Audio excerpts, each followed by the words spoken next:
Hi guys, it's Kathy. I hope you're doing well. Sorry I'm late again. It was a bad day yesterday, but it's okay. I had that judge ready from Georgia that we watch all the time, but I don't remember his name. I changed my mind right now. Right now. Some of this you might have already seen before. This judge is so good. He is so good. And, see if I can get it a little tighter. He has exactly 3 videos left up right now. He stopped streaming. And he has 3 videos up. So we're going to watch one of them. Because he is GOAT. This is a juvenile court. We got one of the strictest judges I've ever seen. And he is in charge of juvenile court. Juvies. Oh, man. He's really good. We're going with Judge Kim today. And he stopped streaming a while ago. So if you've never seen Judge Kim before, get ready. If you have seen Judge Kim before, then you guys already know what we're about to see. It is great. Camera on now. Okay, yep. Please mute and keep working on the video. Yes, Ricardo de los Santos. Yep, you're good, Ricardo. Thank you, sir. Thank you.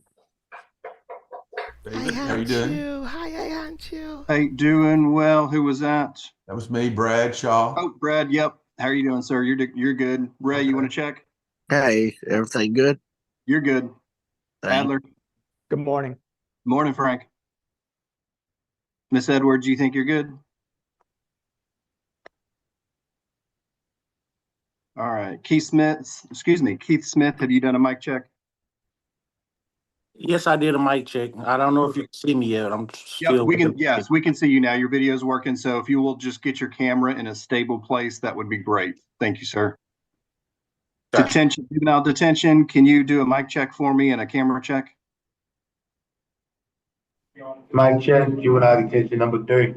Yep, you're good, sir. Thank you. Are you guys the only camera? Or is there another one? Oh, there's juvenile detention 1. Y'all want to do a check? Good Okay, morning. we'll check. Hold on 1 second. Okay. William, you want to do a mic check? Okay, William can't hear you, so please keep working on that. Good morning, David. Can you hear me? Good morning, Joanna. You're good. Can you hear me? Yes, you're good, David. Kathleen, did you want to do a check? And Keith Daniels? Can you hear me, David? Yes, you're good. Happy New Year. Hey, Keith, how are you, sir? Good.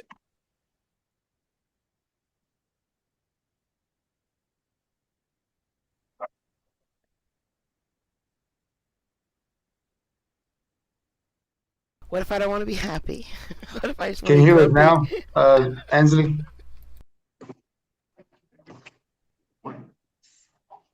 Mic check, juvenile detention 1. Yep, you're good. You're good? Okay, copy. William, you still working on y'all? That's the one. We got Oh, it. okay, you're good. Okay. So And 1 is good and already number 3 checked is juvenile good. 3? Yes, Juvenile- we're yeah. good. Okay, perfect. All right, if everybody can mute. Dana, are you still working on it? Yeah, can you hear me? I can hear you, I just can't see you. I can't figure out how to make the video work. Okay, your camera's not covered, is it? There's a little slide at the top. I don't think so. Just double check that slide.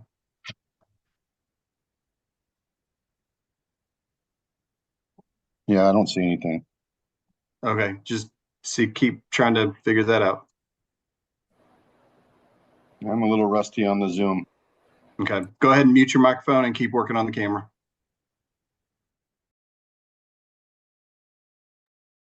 Hey, Dana, I think it's in the upper right-hand corner. Click the little box where you can say, it says start video.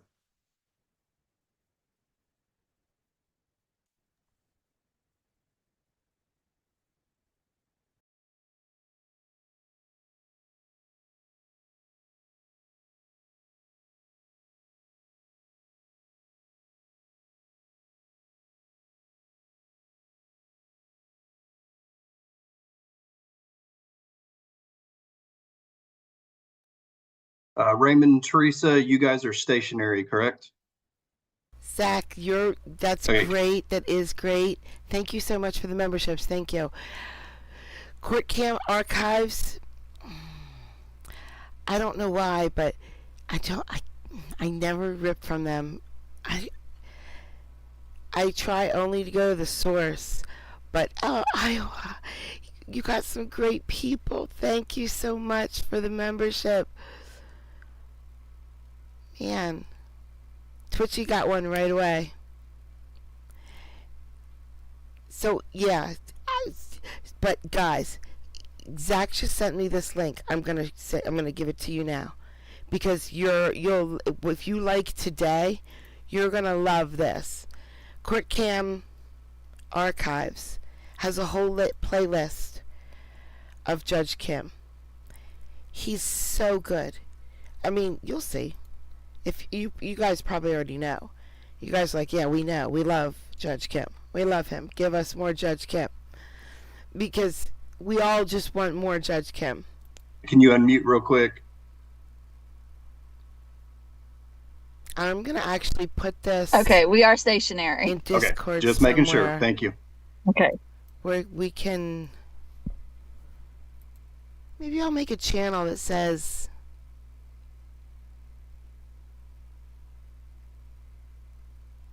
So it doesn't get buried. I'm going to make a new channel called, like, I don't know, I can't think right now. Important links. And I can change that later.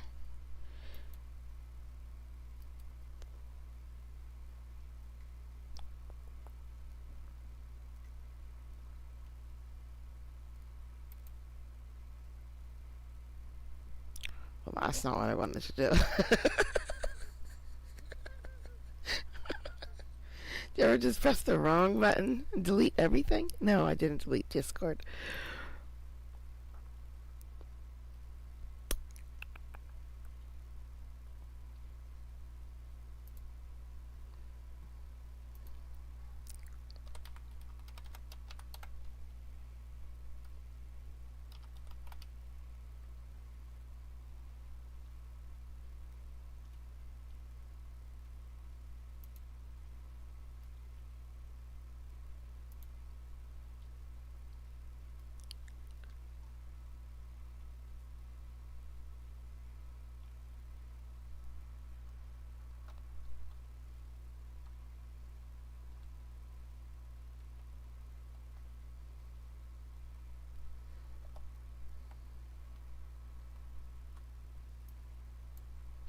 All right, welcome to the detention docket for the 323rd District Court for January 10th, 2025. Just the county facilities are closed today because of the weather storm that has hit the Metroplex. However, under 54.01 of the Texas Family Code, we need to hold detention hearings every 10 working days for children that are in detention, and within 2 business days or 2 working days of children who are referred. And so I'm holding these hearings just to see if we can release some kids for the weekend. Okay. So no portion of this hearing may be recorded or distributed. Violations of this order are punishable by contempt of court. I do want to remind people that this is a court proceeding, so please behave appropriately and do not interrupt the proceedings. I do want to say that I do require people not to move around, as the moving background is distracting. If you have a ceiling fan on, despite the weather, please turn the ceiling fan off or do not have the ceiling fan in the picture. Please do not undress. Please do not be laying in bed. Please do not use a restroom or take showers during detention hearings. I only state this because this has been an issue in the past.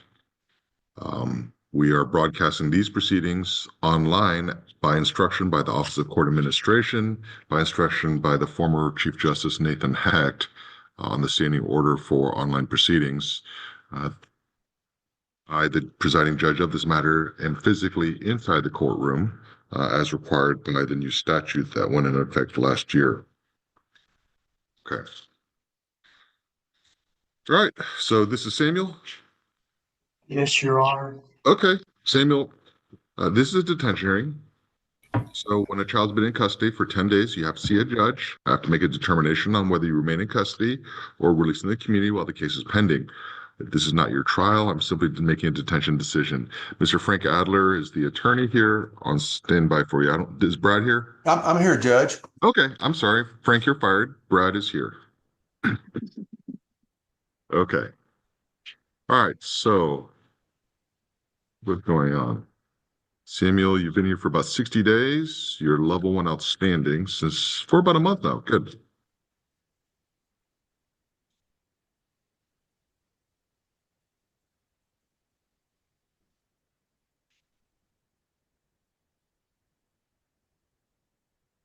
You were referred out of custody for a matter, and then while that was pending, you actually had a referral for another matter. Do we have a parent here for Samuel? Raymond and Teresa. Okay, hello. Okay, Hello. so Raymond, Teresa, I'm trying to be very discreet about this. All right, and so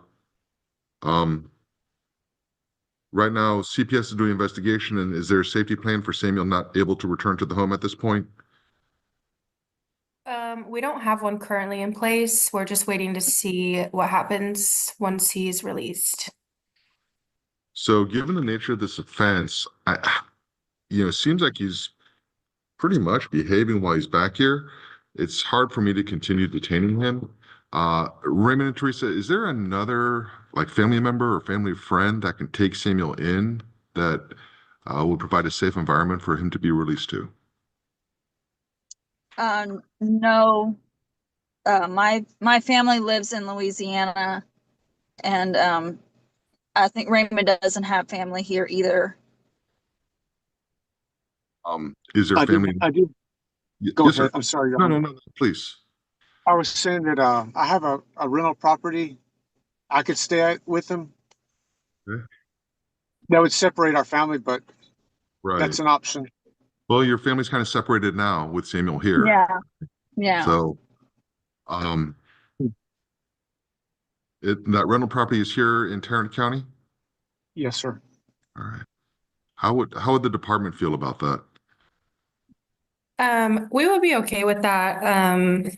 I think we also, last time he had a detention hearing, we talked about discussing the psychosexual evaluation. So I'm not sure if we had a chance to do that yet. It's been completed this week, was returned.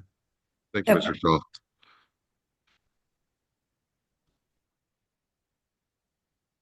All right. So Raymond, in this rental home, it would just be you and Samuel living there, or Teresa and Samuel?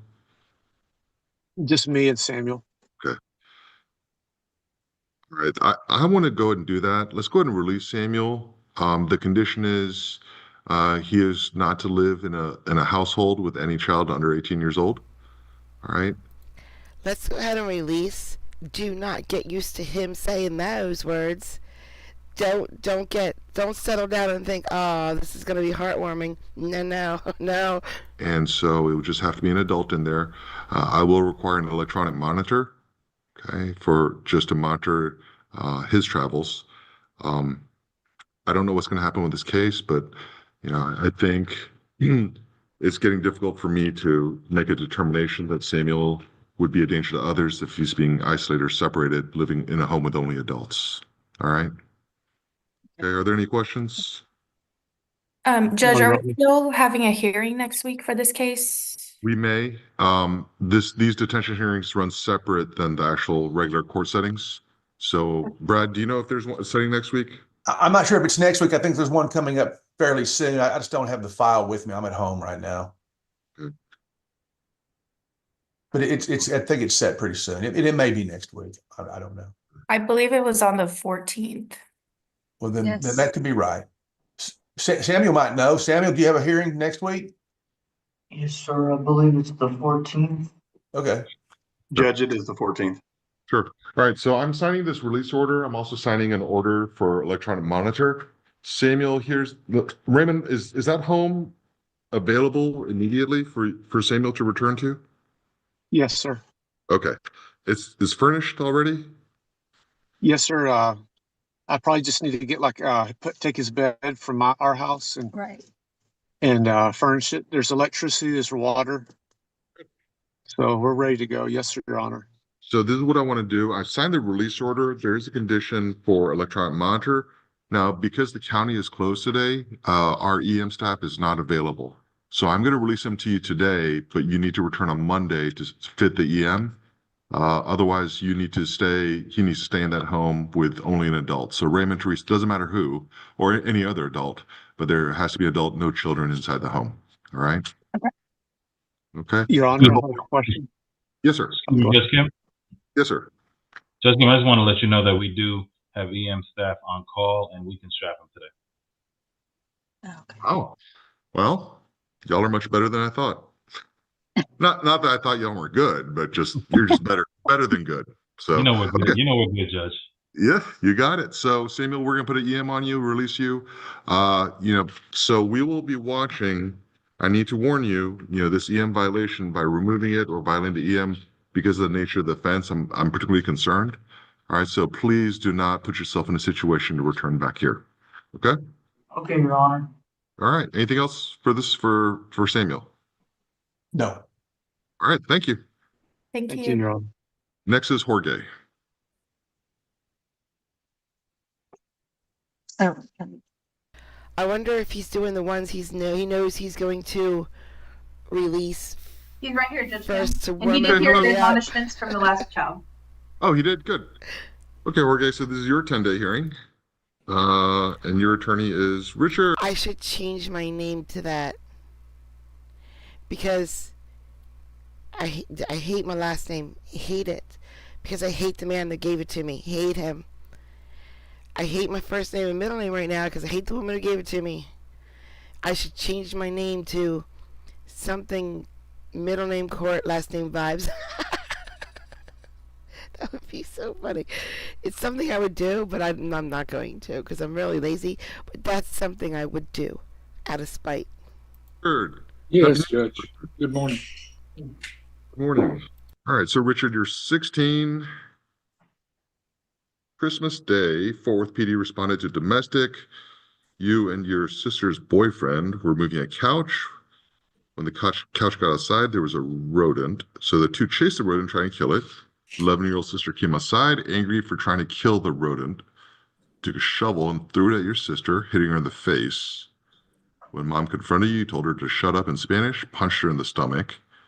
Sister was taken to JPS. Police found you walking nearby and brought here.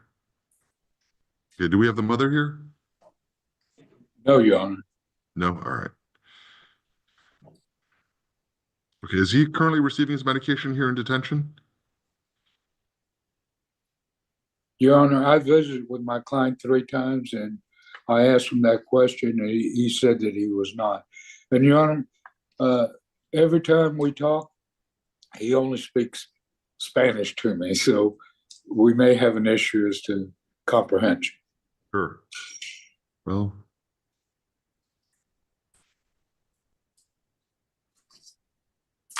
is he an American citizen? Yes, Your Honor. Well, I assume he is. Could I ask him? Yeah, let's go and ask him. Okay. Jorge, ¿me puedes oír? Oye, el juez preguntó, ¿naciste aquí en Estados Unidos? Pues mis familiares ellos saben, pero yo, pues, Claude me sí así aquí. ¿Seguro? ¿Y dónde? ¿En a cuál ciudad? Fort Worth, Texas, aquí. That's some Con good mis padres, creds you es got todo there. puedo saber. Good No, creds. That'll favor, get you right in. Pero yo sí así aquí es todo puedo decir. Your Honor, he's telling me that, yes, he was born here in Fort Worth, but he wasn't sure because he wasn't positive, but he thinks he was born here in Fort Worth, Texas. Judge, JCMS reflects he was born in Fort Worth and that he does speak English, just FYI. Okay, thank you very much. He does speak Just because you're English. born here doesn't, I mean, it makes you eligible for citizenship, but the parents could have retained foreign citizenship. Let's, just in case, So this is Valerius' case. Just in case, let's go ahead and do the consular notification request since we can't verify he is an American citizen, and notify the consulate of his home country if he requests, unless it's mandatory. I just want to double check just in case his parents chose for him to retain his nationality. All right. Did I order, or has a psychiatric evaluation been ordered for this child before? Not that I'm aware of, Judge. Okay, so mom claims mental health issues, ADHD. Well, she says that he's being treated by MHMR. All right, so Jorge, I do have a question for you. He may be low functioning. I mean, is there a question about fitness for this child? Possibly, Your Honor. As I said, I've met with him 3 times. Okay. Because on intake, it seems like he was able to speak English, but to you, he's only speaking Spanish? Yes, sir. I would like to ask him in Spanish to speak to you in English, Your Honor. Yeah, that's fine. Okay. Jorge, primeramente, quiero que hables el inglés con el juez. ¿Entiendes eso? Sí, señor. Go ahead and speak to the judge in English. Hi, Jorge. Yes. Hey. Yeah, do you speak, I mean, are you comfortable with English? Yes, sir. What grade are you in? At 10th grade. Okay. Yeah. So have you lived in the United States your entire life? United States. Yeah, with my family. Yeah, I've been with my family. Okay. As far as you can remember? Yes. All right. So I want to ask you a couple questions. So, you know, Mr. De Los Santos? Yes, sir. Okay. Who is he? My lawyer. Lawyer? Okay. What's his job in all this? Helping kids. Helping kids? Helping you? Yes. Okay. All the kids. Do you understand the questions that he asks you? Yes. Okay. Are you able to give him answers? Yes, sir. Okay. Do you know who I am? I work my I forgot It's juez in Spanish. is But in English, what is that? Lord. It kind of hard to say. Judge. Judge. Yes. Yes. Okay. What's my job? Working like people for you can seriously close the case, stuff like that. Like, yeah. Okay. Fixing paperwork, everything for, you know. Sure. No, Yeah. I understand. Okay. And then when's the last time you talked to your parents? I already talked to them yesterday now, and they already told me don't get like what I call it don't be sad. You guys don't be it because my first time being like detained here, just a reason. It's my first time being here. And my family just said like just stay out for trouble and doing your best. Okay. So have you been held back a year at school? No, I always go to school.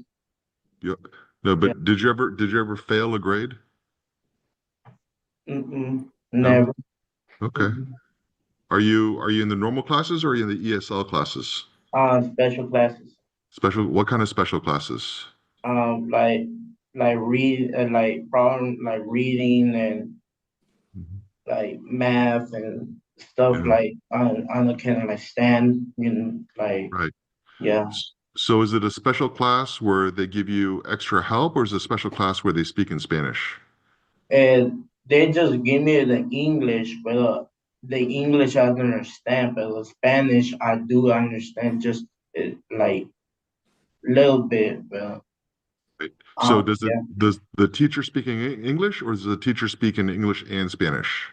English only, just no Spanish. Okay. So have you heard of 504 classes? Have you heard that term? No. Okay. All right. Did you pass your STAR test last year? Yes, sir.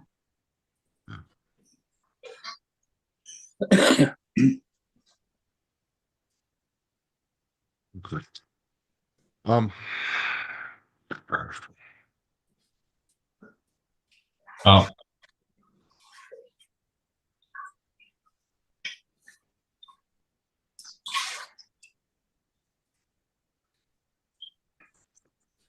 I'm sorry about that, Judge Kim. Yes, sir.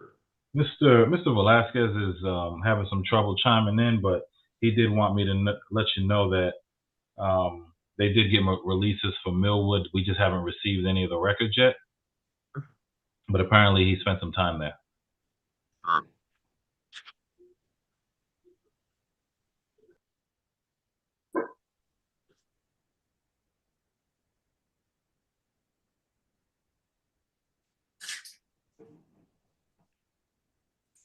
He also mentioned that the meds that are his meds are not. You cut out for a second, Mr. Minicon. His meds what?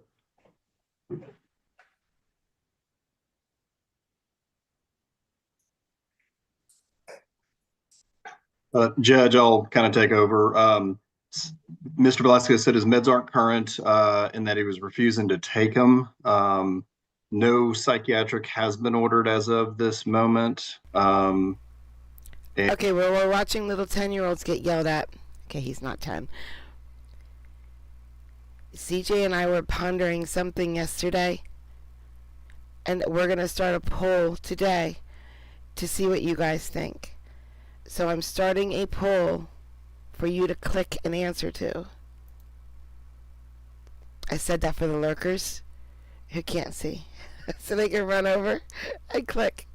And that he has apparently not been in school for a couple months. That's the information I have.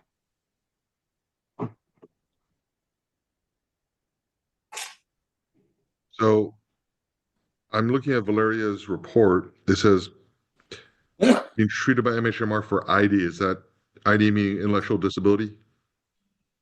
I don't know for certain, but that would probably be my guess, Judge. I wasn't sure if that's an actual psychiatric diagnosis or psychological. I'm not sure. Mr. Velasquez, if you know the answer, if you can text me.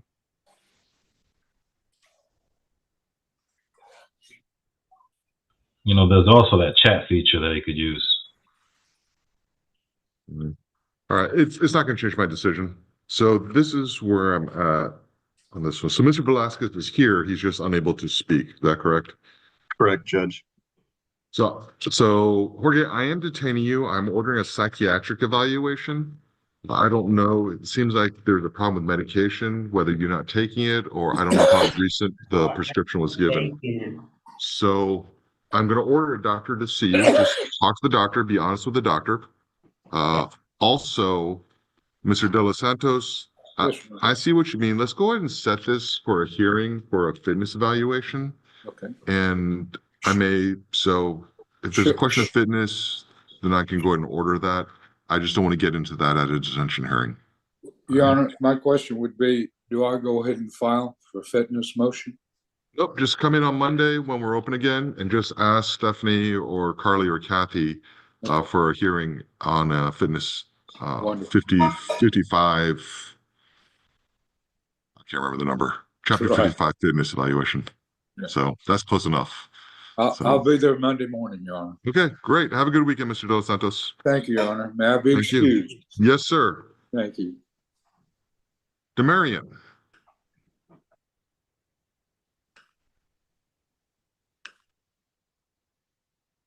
How you doing? I'm doing well. How are you? Good, good. Okay. So, Demarion, this is a 10-day hearing. You've been here for a couple weeks. I didn't make a decision on whether you're detained or released into the community. If I detain you, you have to see a judge every 10 days while you're here. You have the right to remain silent and a right to an attorney. So you're 17, you're 18 this month. You're on probation for robbery. Fort Worth PD brought you in on a warrant we signed because you absconded in October and arrested in the adult system for a misdemeanor failure to ID. You also are on probation for discharging a firearm in a municipality. Let's see, is Jimmy here? Who's here for Jimmy? I'm covering for him, Your Honor.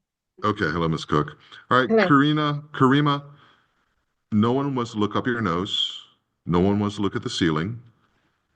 Please put the camera and center yourself in the camera and do not walk around. Okay, this is your warning. If you can't do that, then I will remove you from Zoom. Thank you. All right, so Ms. Cook, I have a question. The discharged firearm, was it a drive-by shooting or just shooting gunshots in the, do we know any details on Yes. that? No, Okay. sir.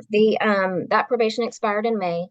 So he's only on the robbery. However, the discharge of a firearm that was at an apartment complex fired in the air, and then the suspects took off, and he also got the evading arrest.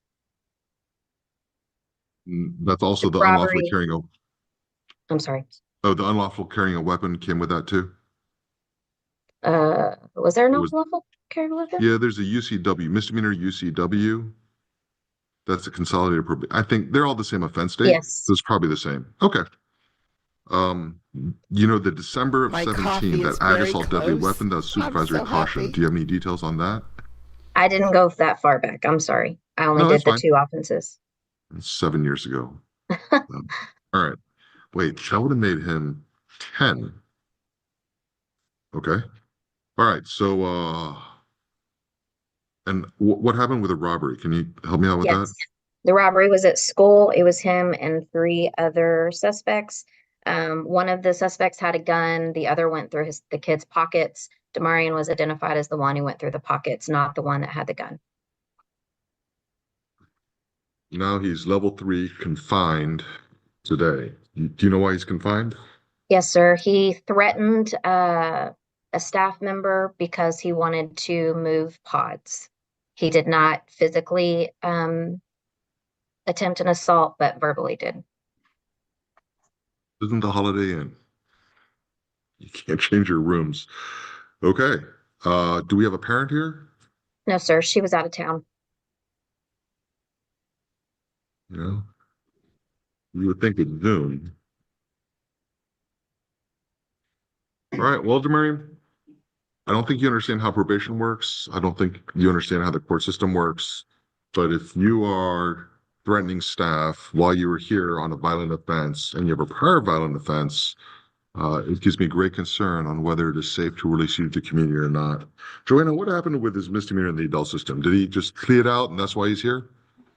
So our understanding is that his friends bonded him out, and then he was picked up on our directive. But no, I don't have any other information on the failure to ID. I'm just throwing this out there, Demarion. See, Mr. Ed needs your attorney for the juvenile case.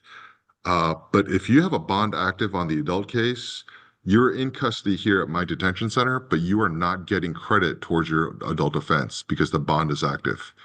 It may behoove you for the bondsman to go off the bond in order for you to get credit for the days that you're here. Because if you don't have an active bond, you will get credit towards your adult charge. You understand? Talk to your attorney about that. He can advise you more. I'm just kind of giving you general information. You understand? Yes, sir. All right. So meanwhile, I am detaining you. If your behavior is the way it is, then I do not believe you are safe for our community for me to release you. We'll see you in 10 days. Thank you. Kendall. And admonishment. Okay, thank you. All right, Kendall. So I'm glad you heard that. This is a 10-day hearing. Let's see. Your level 1 outstanding as of about a week ago. You had see, October 9th, went to an assault call, talked to the victim, said that you had assaulted her. Mom said you had assaulted her. You were suspended from school. Do we know why you were suspended from school? I'm not sure, Judge. I've been trying to look through some of the chronological since Mr. Velasquez's mic's not working. I'll continue to look for that, though. Okay, that's fine. All right, so you're suspended from school, supposed to go to grandma's for the day, and you were not happy with that. And mom says sometimes you still go to school even though you're suspended. She saw you near building 4 in your apartment complex with a Family Dollar bag. Mom told you to go home, go back inside. Once inside, you changed your mind, started to go to the door. Mom blocked the doorway, started swinging on your mother with closed fists. Mother backed away, but grabbed your arm, so you scratched your mom's arm, leaving marks. Mom says she felt pain when punched and scratched, so you left, found later that day. Then Mom made a report for an assault the day before that day. And there's another family violence case from June 29th. So you're charged with felony continuous family violence. Then December 23rd, I guess you came in, we released you on EN. December 23rd, Fort Worth police found you on a warrant for violating your EM. You said that you were not going back to detention, and if they touched you, you would fight the police. So they told you to comply, you refused. Each grabbed one arm, tried to detain you, but you resisted and were uncooperative. Took you to the ground, cuffed, and brought here. Our deferred prosecution program does not want you because of your repeated assaultive behavior, multiple violations on EM. Do we have mental health history on this child? Do we know? Not that I'm aware of, Judge. Let me see if I can find anything, Judge. The mom is not. EM only worked for 3 days before he was brought in for the EM violation, Judge. Sure. Is the mom here on Zoom? Mr. Velasquez did not think she was going to be able to make it. JCMS does indicate that he does have mental health needs. I don't know specific diagnoses at this moment. Kendall, I know you got to level 1-0 on the 6th, but a lot of times that doesn't mean much. Not following instructions, continuous talking, not following instructions. December 29th, you were secluded for disrupting the program and threatening staff. All right. Okay. And Judge, last time I talked to Mom, she wasn't willing to have him home, so I'm not sure if she's changed her mind or not. Yeah. And Judge, I apologize. Mr. Velasquez indicated that they've done 2 mediations. I don't know if those were quote unquote successful or not, in that he's been on EM 2 to 3 times. And of course the last one was not successful. Well,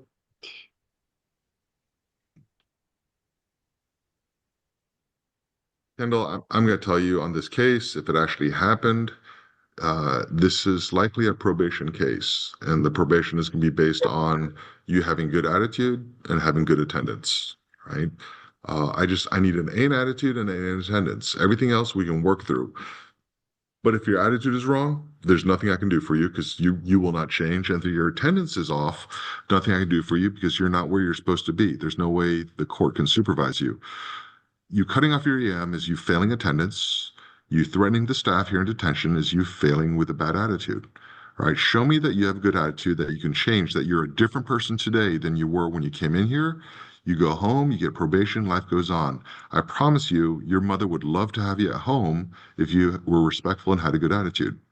But what you're showing me in detention is you still have a bad attitude, which tells me if I send you home, you're just going to do the same thing again. I have a duty as the judge to protect the community and the victims of offenses, including your mother. So I am not releasing you, and I will not release you until you show me that you can actually be respectful to your mother and to other adults. All right? Do you have any questions for me? Yes, sir. So, you gonna see me in 10 days? Either me or one of my associate judges will see you in 10 days. Between now and then, that's your chance to prove to me that you change your attitude and you're a different person. Okay? All right. Thank you, Kendall. Thanks, Judge. Thank you, Mr. Daniel. Treasurer.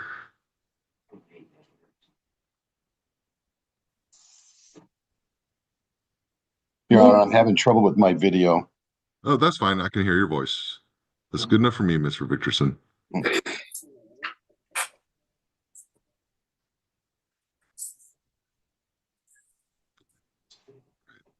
Are you Treasure? Yes, sir. Hello, Treasure. All right, so this is a detention hearing. You've been here for about 30 days, but every 10 days you have to see a judge. You have to decide whether to release you or to keep you here. If I keep you here, you'll see a judge every 10 days while you're here. All right, Treasure, you're 14. You just hit level 1O today, so I guess there was a hiccup in your behavior. Let's check on that later. Right now, I'm detaining you because Arlington PD was dispatched for a 911 call about a suspect chasing 3 females with a baseball bat and mace.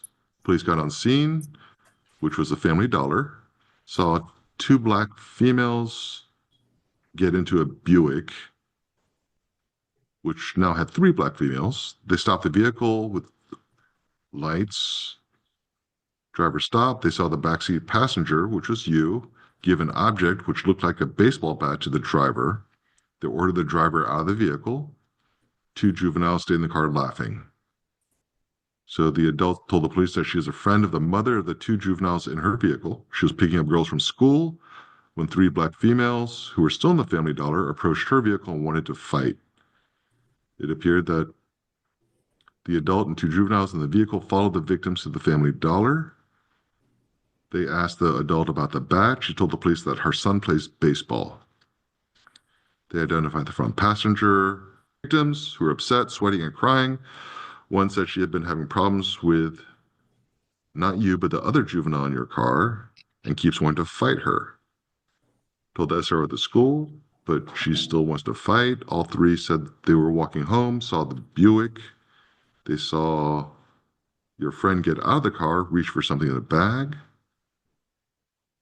3 victims crossed the street Thank to you, Linus. avoid the Thank you. confrontation, saw the Buick make a U-turn, come at them. They had to jump out of the way of the vehicle. Then they saw you jump out of the vehicle with a red, black, and silver baseball bat, and your friend jump out with mace.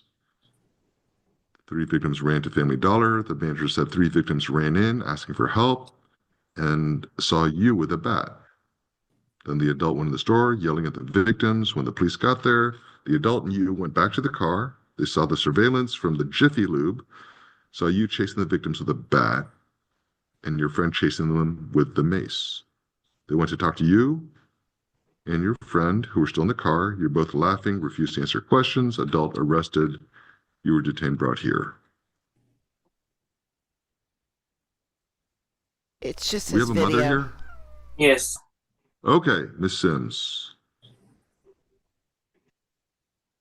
I know this fact pattern was familiar. I think I did the original detention hearing, but I'm still trying to figure this out. There's a lot going on. So Kimura, the other juvenile, what relation is she to you or to Treasure? She's my other daughter and she's Treasure's sister. Okay. And so this adult, Miss Pfizer, who is she? She's a friend that takes them back and forth to school while I work. Okay.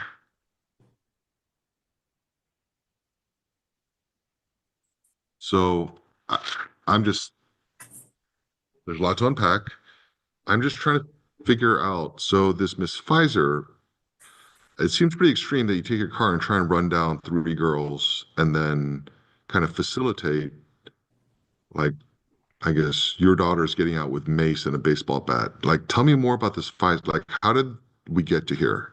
How did we get to this point?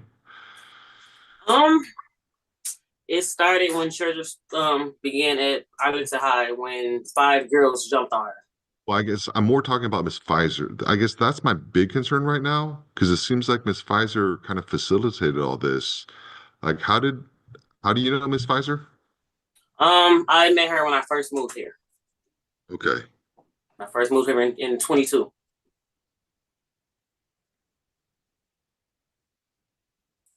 Has she given any kind of signs of erratic or irrational behavior?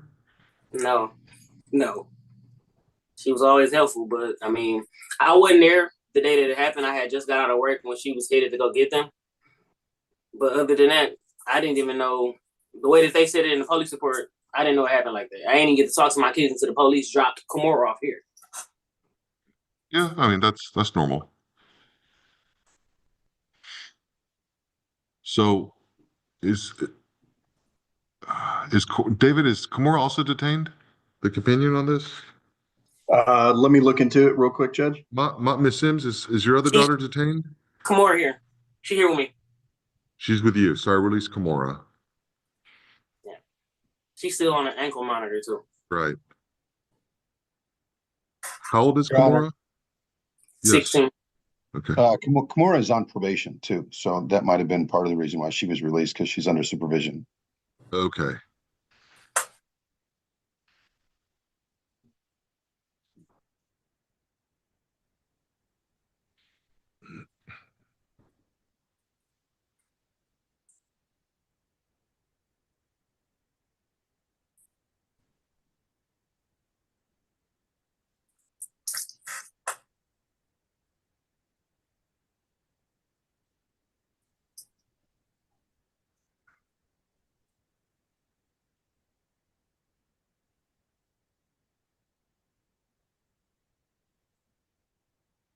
So, Ms. Sims, Yes.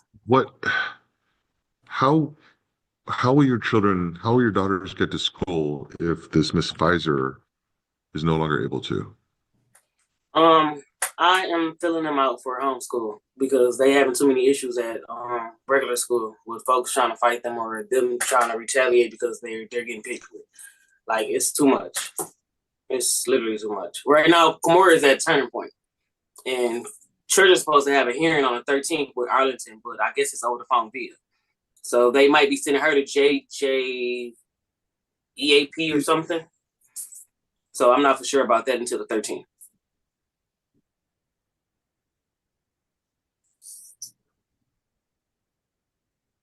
Okay, well, I am at this point somewhat inclined to release Treasurer, but let me look at what her behavior is here in detention. And as long as her behavior isn't violent, aggressive, or anything that gives me concern, I'm inclined to release her. All right, so yesterday, nonverbal communication to peer in room from the day room 3 times. Miss Sims, is your daughter in a gang? No. Okay. No. Are you sure? Yes, I'm sure. Okay. On the day before yesterday, so to comply 3 times. On the 4th, continuously obstructing visual observation.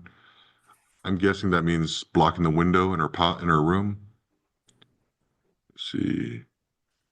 January 4th, kept on covering her head despite warnings. January 3rd, negative response to redirection. Slow to comply, non-compliant with transport. Slow to comply with transport. January 3rd, refused to enter the program. 2nd, 1st, December 31st. Okay. So 4 days in a row, she refused to enter the program? Is that what I'm seeing, Dana? Yes, Your Honor. Holy cow, I'm looking at this.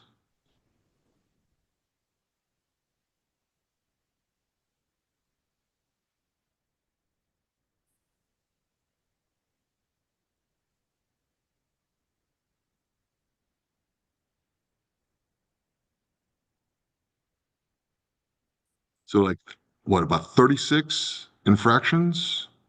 Well, I didn't count them, Your Honor, but there are quite a few. That's more than 1 a day.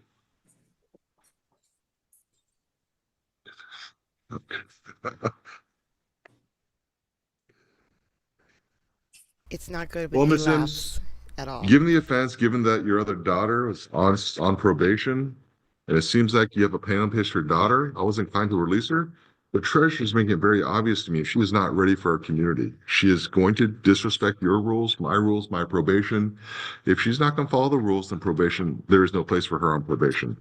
Treasurer, you have to be aware that if you continue down this path, then what you're looking at is commitment to TJJD because you're looking at a felony offense.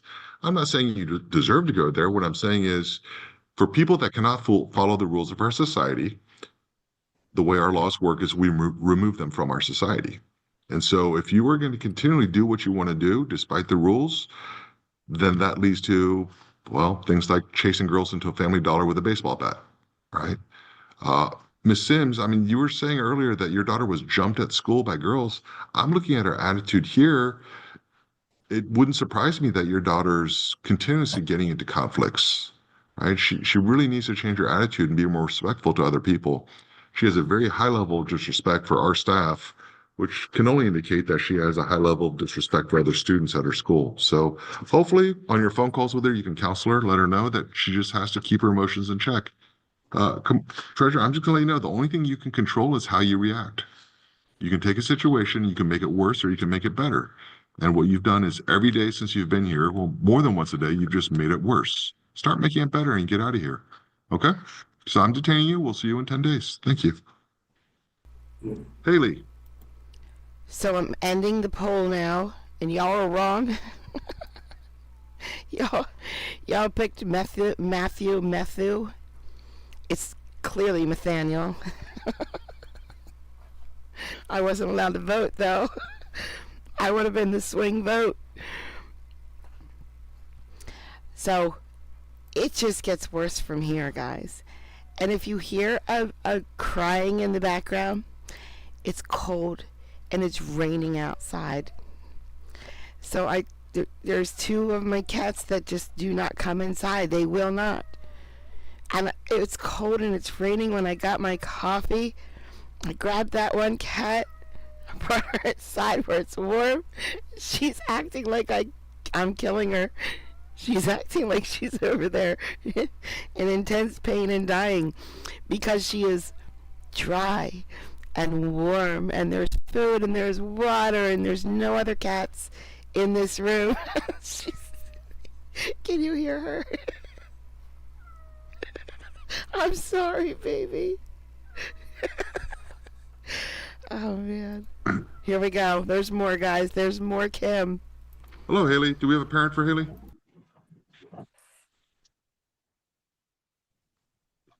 No parent? Doesn't appear so, Judge. All right. This is Kathleen. Hello. Good morning. Morning, Judge. So, Haley, you've never been here before. You are 14, almost 15. Arlington PD brought you in for an assault, talked with mom, said you tried to jump out of the car as she was taking you to JPS. She was worried for your safety, so she followed you, grabbed your backpack, trying to get you back into the car, swung at mom. Mom says you hit her about 10 times or so. Police saw a cut in her lips and swollen lips. Your sister witnessed the assault, confirmed mom's story. Local business had security camera which showed it. So I ordered a psychological placement search. Should be back next week.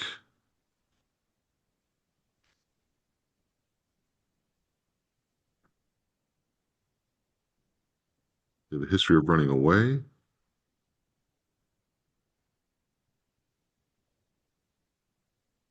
Okay. And now she's level 3. Anybody have a brief rundown on why she's level 3? Give me just a second, Judge.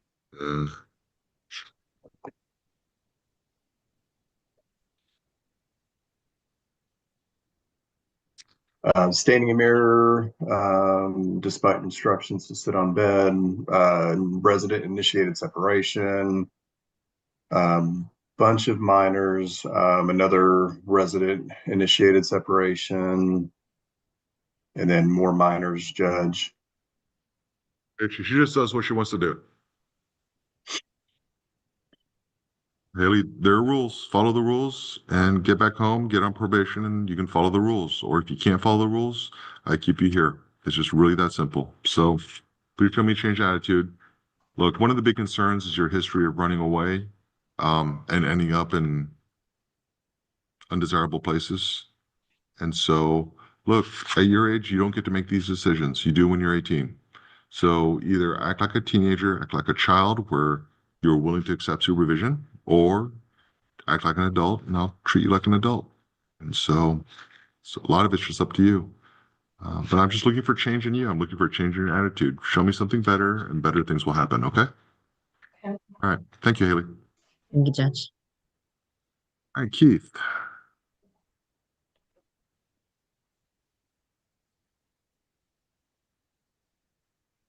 All right, Keith, this is a 10-day hearing. You've been here for 30 days. You're seeing a judge, deciding whether to keep you or release you. If I keep you, you'll see a judge every 10 days while you're here. All right, Keith, so you're 16. You've been level 1-0 for almost a month now. Good. Back in December, Fort Worth PD had a traffic stop. You were in the car, told the police you had a gun. Police took the gun. They found a vape pen, did a presumptive test, positive for THC. So you're here on a felony drug charge. That says having problems with you at home, you don't like the rules. You'll go to school, but skip classes while you're at school. Argue with the teachers, fail to follow the school rules. Grades are C's and D's. You're a year behind.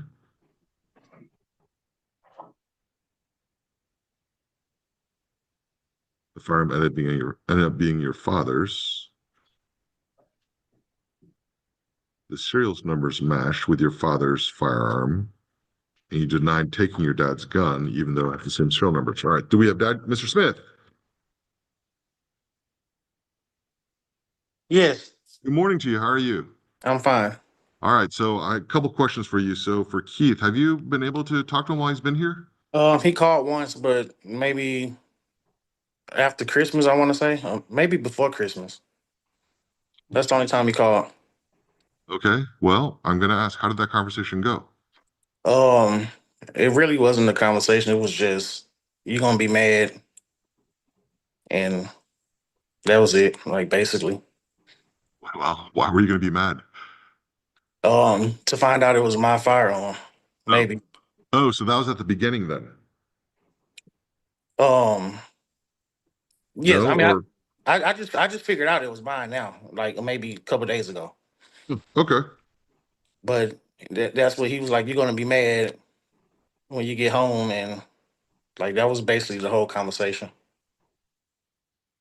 Well, Mr. Smith, I think it's fair to say you're mad for a whole bunch of reasons, aren't you?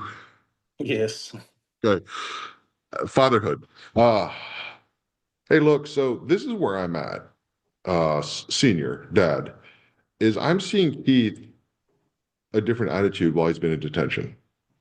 He's had little problems, but mostly he's respectful to our rules, respectful to our staff. He's not affiliating with the wrong people. He's staying away from the people he's being told to stay away from. He's compliant. Like this is what we're looking for in young men, right? Yes. From what I see, the Keith that's been in detention for the last 30 days or so is different than the Keith that was brought in. Now, I don't know your son as well as you do, right? I don't pretend to. I'm actually at the point where if you tell me that you see a different Keith Jr., I'm willing to release him. All right. But if he's not calling you, not talking to you, I don't know how you would know if he's changed or not. I mean, you follow me on this one, right? I agree with you. Keith, this is where I'm at. Keith Jr.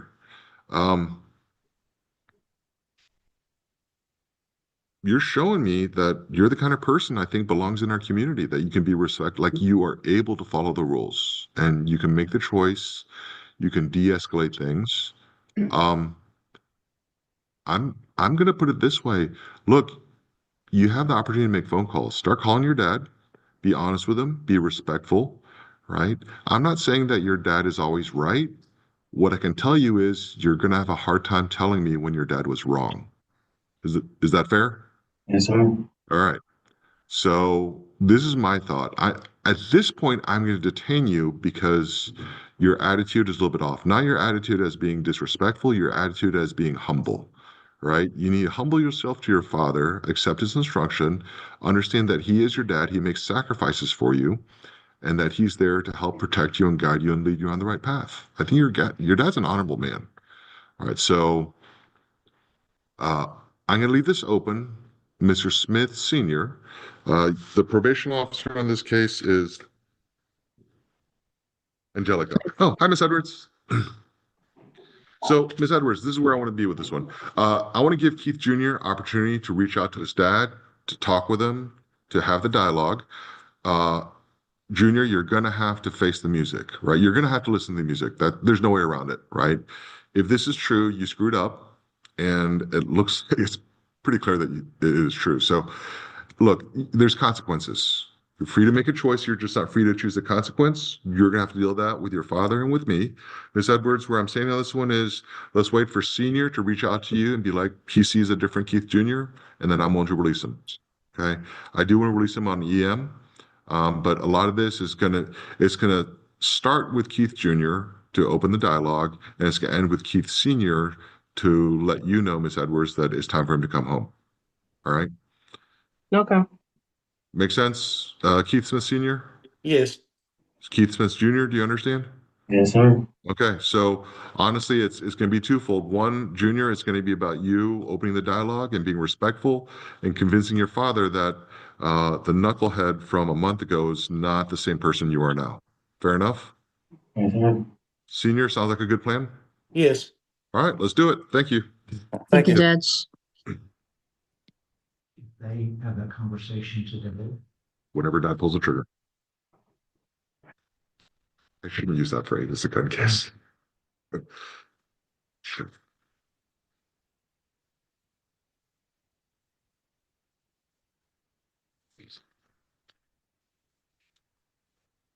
Heavenly.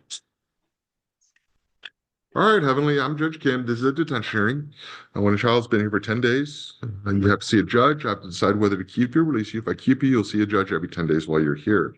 You have the right to remain silent, and you have a right to an attorney. Do we have a parent here?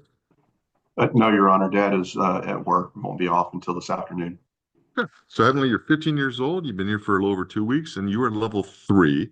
You're on probation for aggravated assault with a deadly weapon. We had to issue a warrant for you. When you were picked up, you were not at your home. So issue a warrant because you're a runaway. Dad's saying that he has problems with you attending school and running home.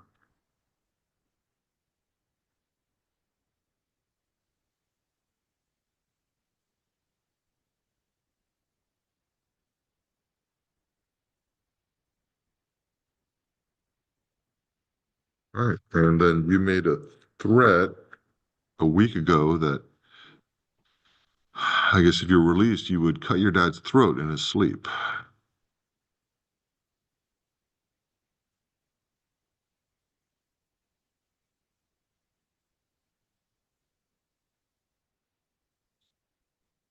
Bob. Josh, that's who's next, Bob.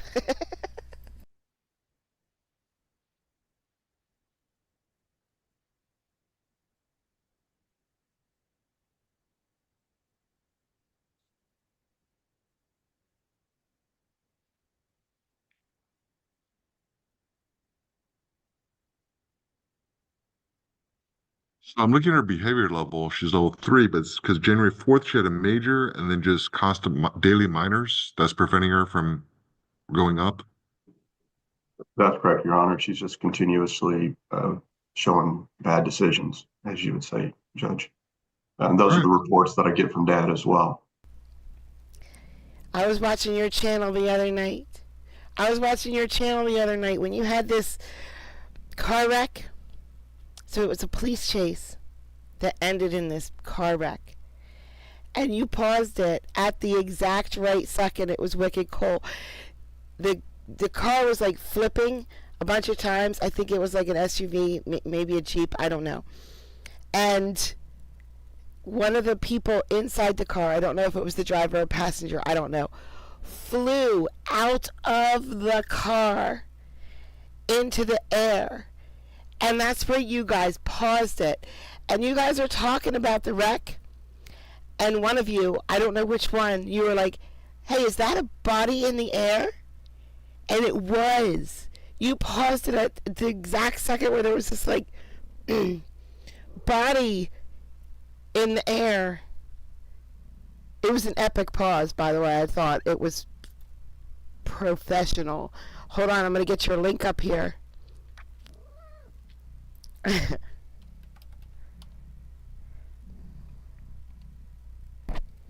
So welcome though. I just thought it was really good. I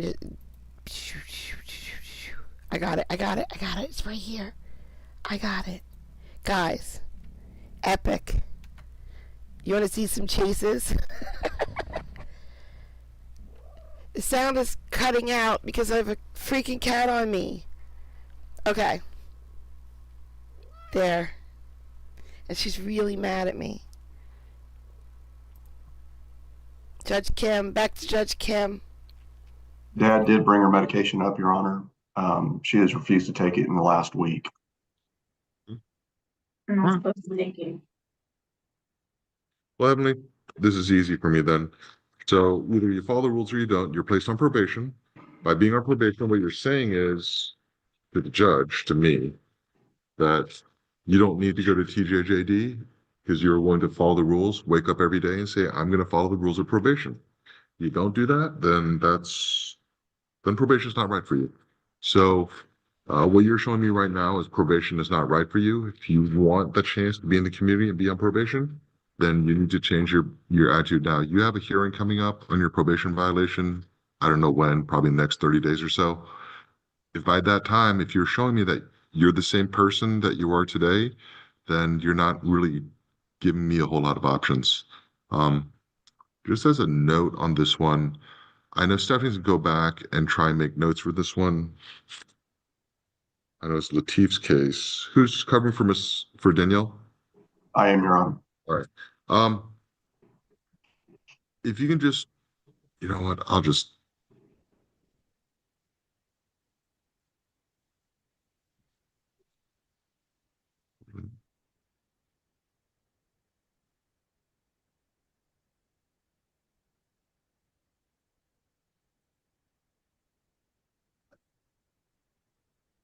So this is what I'm going to do. I'm going to go ahead and tell my staff to set the modification hearing with me. I think it's just more appropriate for me to hear this probation violation, the hearing on the violation. So Heavenly, you will not see an associate judge for this, and it'll be me, and I'll make the determination. So either do better and better things happen, or stay where you are, and you're probably going to be very disappointed. All right. So we'll see you in 10 days. Thank you. Thanks, Judge. Judge Kim, this is Frank. May I be excused, Your Honor? I think Keith Daniels is here for the last one. Yes, sir. Stay warm today, Mr. Adler. Thank you. You do the same. Thank you, Judge. Hassan. Hey. Okay. Hello, Hassan. So I received an indication that English may not be your first language. Is that correct? Hassan, do you speak English? You do? Is that yes? Okay, I need you to speak up. Yes, sir. Can you say that again? Yes, sir. Okay. All right, Hassan. Where were you born? Iran. Iran. When did you come to the United States? 2 or 3 years old. 2 or 3 years old. Okay. In your home, do you speak English or Arabic? Arabic. Are you currently in school? Huh? Are you currently in school? No? When's the last time you went to school? Yesterday. Yesterday? No, 2 days ago. 2 days ago. Okay. What grade are you in? 8th. 8th grade. He did say, are you currently in school? And currently he is not. Currently he is sitting in a courtroom. Okay. So, yes, Mr. Ansley? I'm sorry, I was just going to let the court know that we did notify the Iraqi consulate yesterday. I thought he said Iran. But is it Iraq? I think it's Iraq. We have in the system as Iraq. Okay. So this is odd. I noticed his birthday is a very common birthday for political refugees. So are they here? Is Karima the mother? Yes, Your Honor. Okay. Hello, Karima. Can you turn on your microphone, please? Yes. Okay. Is there somebody who speaks English there? Yes. Okay. Who are you, sir? I'm the older brother. Older Hussein. brother. Yes. All right. Just so I can't see your face, that's fine. But what is your name so I know what to call you? Hussein. Hussein. All right, Hussein. So Hussein, how old are you? 15. 15. All right. So okay, it seems like your English is much better than your brother's. Were you born here in the United States, Hussein? No, we were both born in Iraq. Okay. Are y'all here as political refugees? No, No? not Okay. that I know of. All right. So I'm not concerned about you. I'm concerned about your brother Hassan. So, his status here, green card, citizen. He's a Do you citizen. know? He is a Yeah. citizen. Yeah. Okay. All right. Okay. Now, does your brother speak English? Yeah, he speaks English. It's pretty well. Pretty well. Okay. So, if at any point I'm talking and you feel like your brother's not understanding, feel free to interrupt me. All right, and let me know so we can go and you maybe can interpret for me. All right. Yes, sir. All right. Um, all right. So Hassan, this is a detention hearing. When a child's brought to our facility, you have to see a judge within 2 days. I have to decide whether to keep you here or to release you. If I keep you here, you have to see a judge every 10 days while you're here. You have the right to remain silent and you have a right to an attorney. Mr. Keith Daniels is your attorney. Do you understand? Yes, sir. Okay. All right. So Hassan, you're 14 years old. So yesterday, about 1 o'clock, Arlington Police dispatched a domestic that the neighbors called. They talked with your parents through the younger son, Hussein. The parents only speak Arabic. Father said he was in the kitchen. You came up to him, hit him in the stomach. Father picked up a machete to scare you away. Then you left the house wearing only shorts and boxers. So the father followed you to go get you back inside. Neighbors saw father with a machete and you in shorts and boxers, so they called the police. At some point, you put your father in a chokehold, but dad says breathing was not affected. Brother pulled you off the father, so you began punching your brother and bite him, causing pain. You defended yourself by striking and biting. No, your brother defended himself by striking and biting you. So then you ran outside again. Police took you into custody. Report says the doctor thinks you may be on the spectrum, but there's no diagnostic tests. Police talked with you and you said you were goofing around with your father. Dad said he never swung or used a machete. I guess there was another family violence case, so there's 2 within 30 days. Father signed a non-prosecution agreement. This is where you're scratching your father's leg I during think an he's argument. going home today. What do you think? Okay. Hussein, did the father get arrested? No, Okay. Are there other siblings in the house or just you two? just us two. Okay. Oh, and this is your younger brother, correct? Yes, sir. So there's question about him being on the autism spectrum. Is your brother like, does he just go off on his own sometimes, just like wander out? No, he doesn't have any friends here. We recently moved, so he doesn't really go out much. Where Last did time y'all he move went to? out, the last time he went outside was he was at school.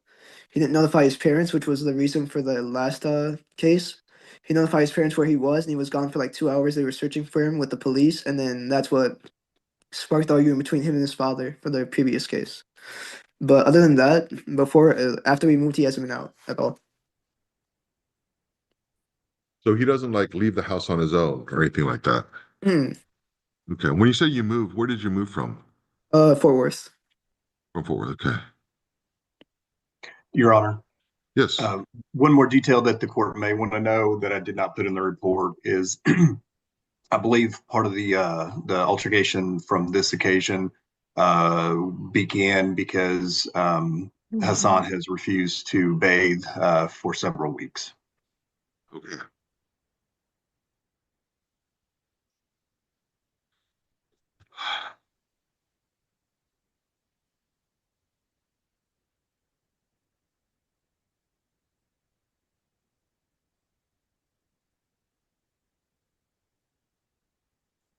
There's no like, we're not concerned about mental health per se. I mean, we're concerned about him being on the spectrum, correct? I don't know, Judge. Definitely something that needs to be looked into. But given that we just got this case today, I don't have that information yet.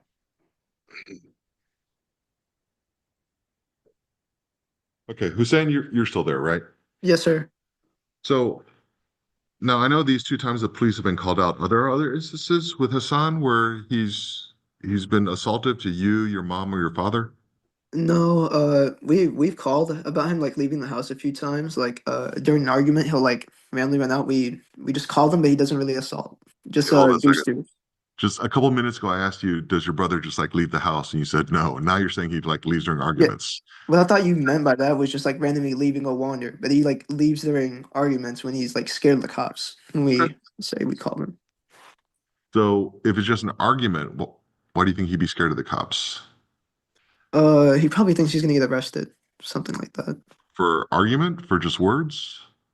I'm not sure. I don't really understand why he thinks he's gonna get arrested. You haven't talked to him about that? No, I don't talk to him much. I just avoid him.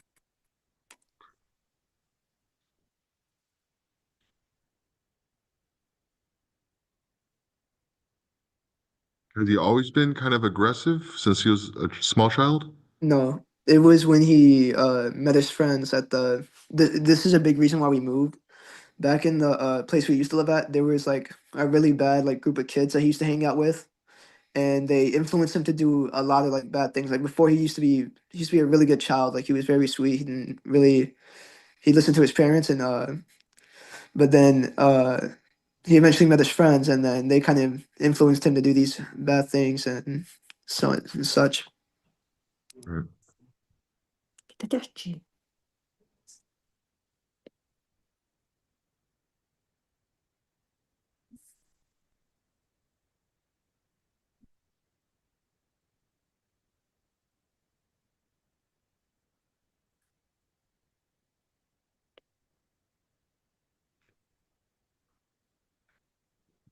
All right. So, Mr. Daniels, let me know Hi, back. Bobby. I'm can kind of throw this out there and see what y'all think as counsel. So I have a domestic situation where it seems like the parents aren't really addressing maybe some of the mental needs of this child, but that's a parent decision. I don't think it's abuse or neglect. I see a father who's claiming that there's no injuries or impediment of breathing. Nothing there is the father is the victim, which leaves the brother who has some bites and scratches. You know, in the United States, 9 times out of 10, we have a 14-year-old and a 15-year-old that bites and scratches between two brothers. Nobody goes to detention, right? Yeah, I agree with that, Judge Kim. And since, like you said, it appears that Hussein is the victim in this matter, since the father says he was not hurt and, apparently didn't want to prosecute. I would like to know if they want him to come home. Mr. Nova, I mean, Mr. Nova, it's weird, right? And your spidey senses are going off. But at the end of the day, if we incarcerated youth brothers for having bites and scratches, where would this country be? Well, Judge, when you were talking a few moments ago about the facts, I had concern about the respondent in this situation, not necessarily the family because of him. So I do have concerns, but they're not like you're suggesting typical. I want the respondent to be able to go back to a safe environment also. I mean, Hussein, I've got to ask you, like, do you feel safe if Hassan was to come back home? Yeah, I would feel safe. Nobody's really too worried about him like actually trying to hurt someone. We just want to like get help with his behavior. That's what they've been aiming for. We have appointments for him and everything. Okay, your parents are going to engage in appointments? Yeah, we have an appointment on the 20th for his mental health. We've been like the Blue Unit came back here, and they're coming here next week from what the cops told us. And then talk to them. I also got a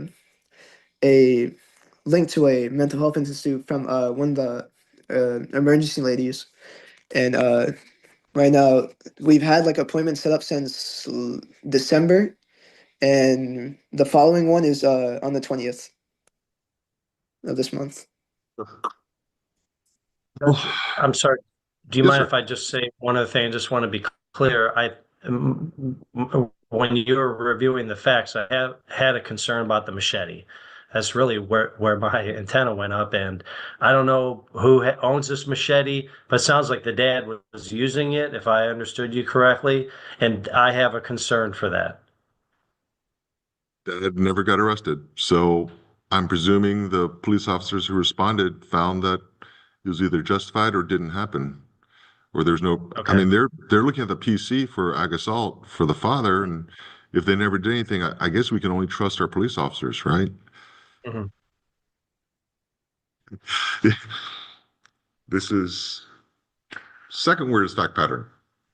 The weird one was when somebody, what was it? The argument, kids come over sleepover, one of them brought a gun. Dad came out, started shooting at his son, so the friend gave his gun to the kid shooting at dad, and then the dog got shot in the backyard. Weirdest fact pattern I've ever seen. So, okay. I'm going to release Hassan. So let's see.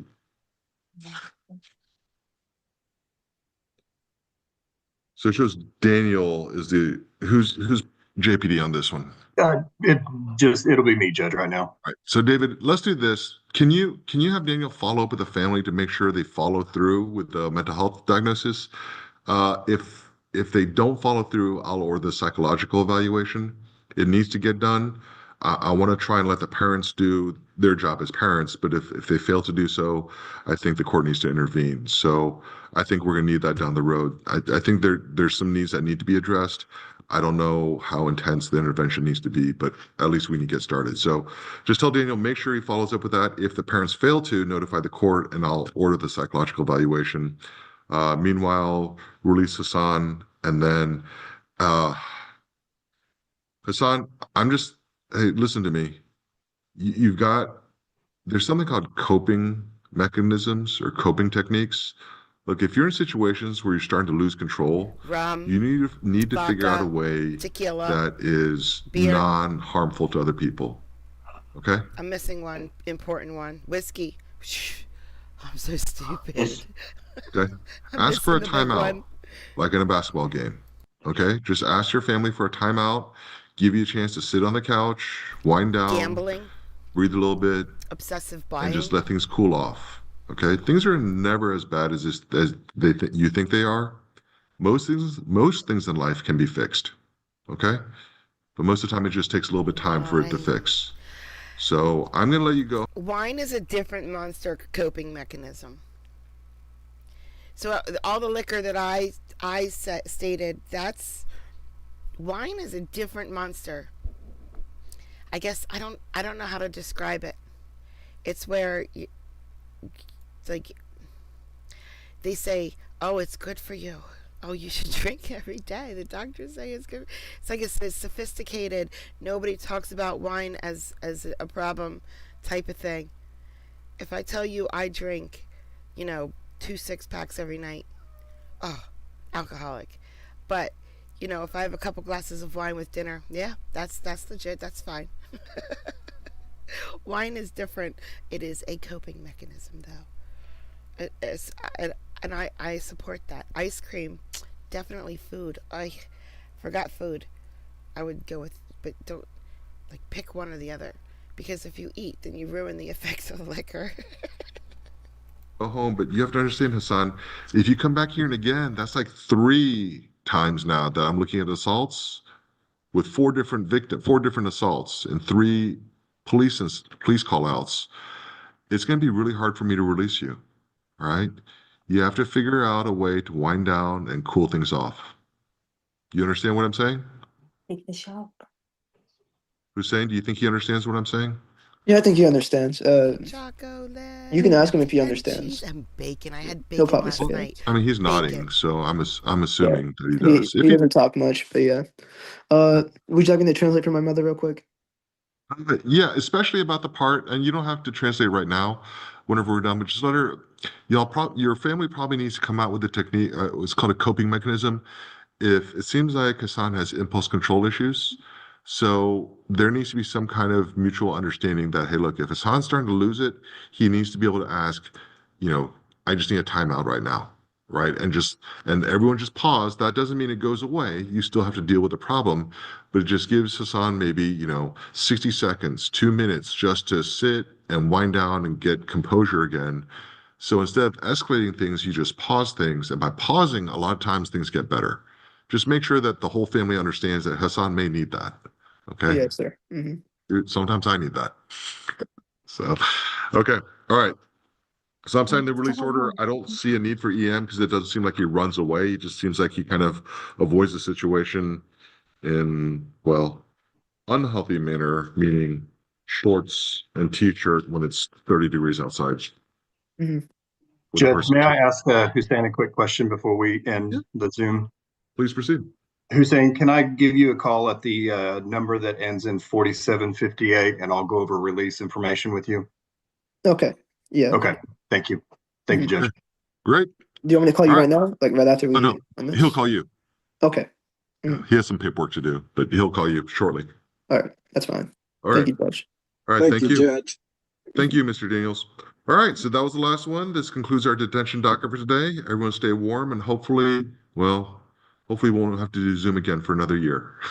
So, all right. Judge. Happy New Year, everyone. Thank you. Too, Judge. Right. Thank you, Judge. Wait, where's that other guy? It's okay. Hold on. A little bit more Judge Kim is what we need today. I don't know where that other guy is, but I suspect it's not that one. So it has to be this one.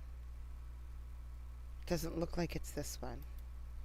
I feel like hearing. Thank you, we everyone. missed a case, Thank you, Judge. a good case.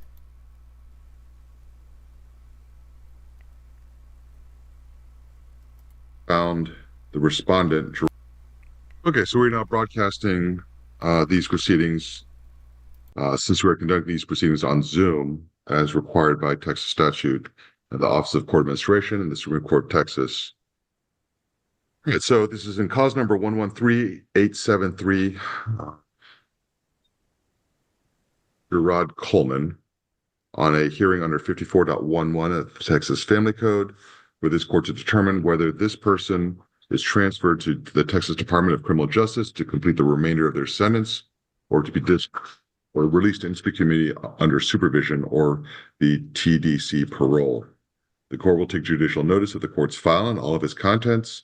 Specifically, on May 14th of 2021, this court found the respondent, Gerard Coleman, delinquent for the felony offenses of aggravated assault of deadly weapon on 2 counts. In a separate and distinct hearing, this court found a need for rehabilitation and committed the child to the Texas Juvenile Justice Department for a period of 10 years. Subsequently,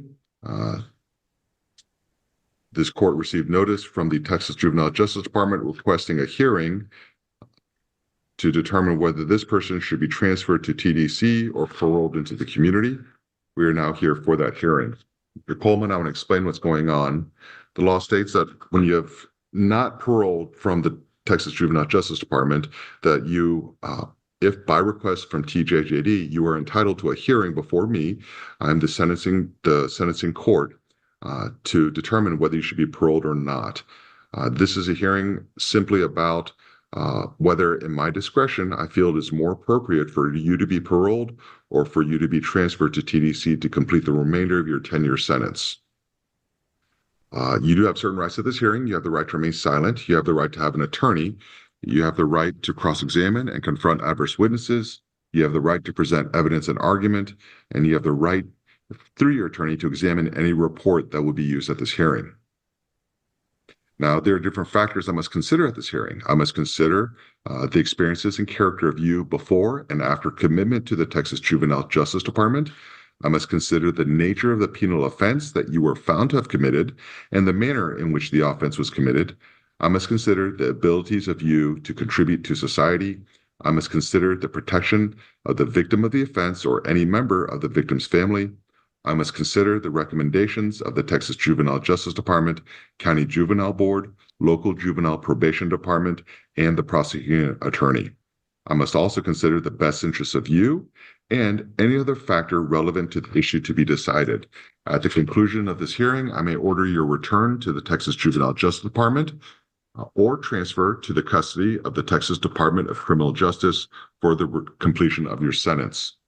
If I do return you to the custody of the Texas Juvenile Justice Department, I may return you with approval for release under supervision or without approval for the release under supervision. If I do not make a determination before your 19th birthday, you will be returned to the Texas Juvenile Justice Department for release under supervision. Because you are over 17 years old, if I do order you returned to TJJD and you are not in custody anywhere, I may order you detained in the adult jail of Tarrant County, and the Tarrant County Sheriff shall take custody of you under the court's order. There is no agreement in this matter, Mr. Coleman, so you do have a right to appeal. I will explain that right further to you in writing later and provide a written copy of the admonishments to your attorney to provide to you. Mr. Coleman, do you have any questions for me? No, sir. Okay.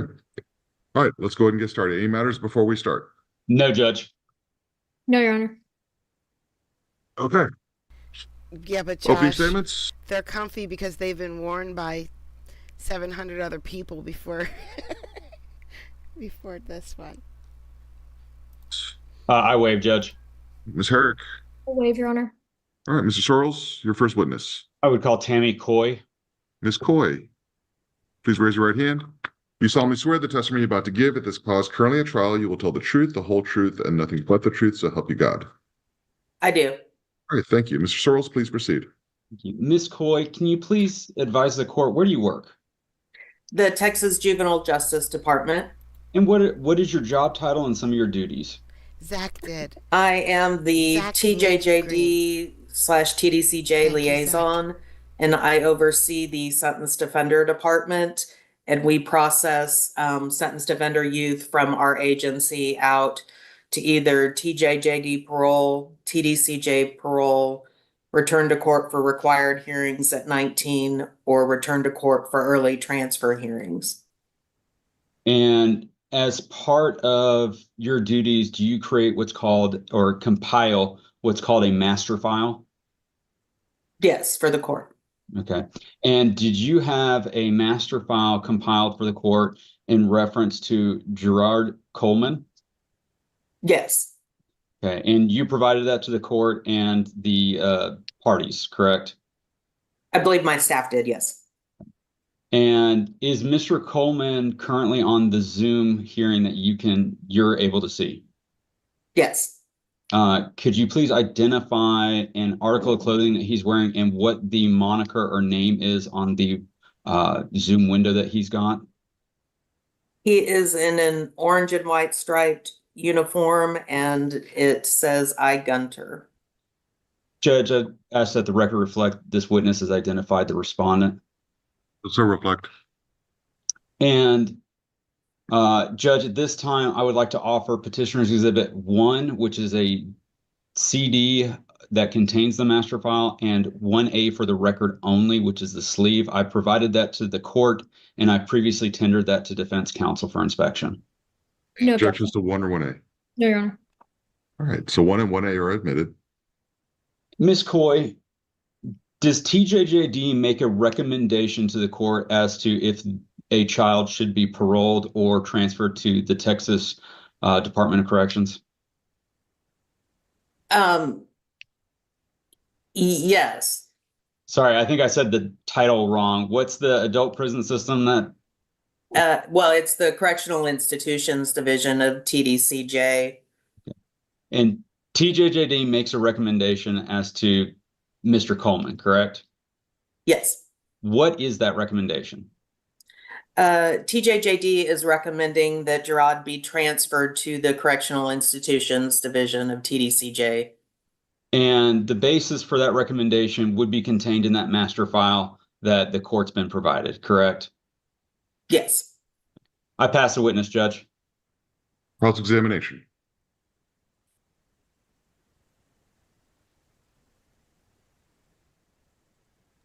Ms. Herrick, I think you're on mute. Thank you.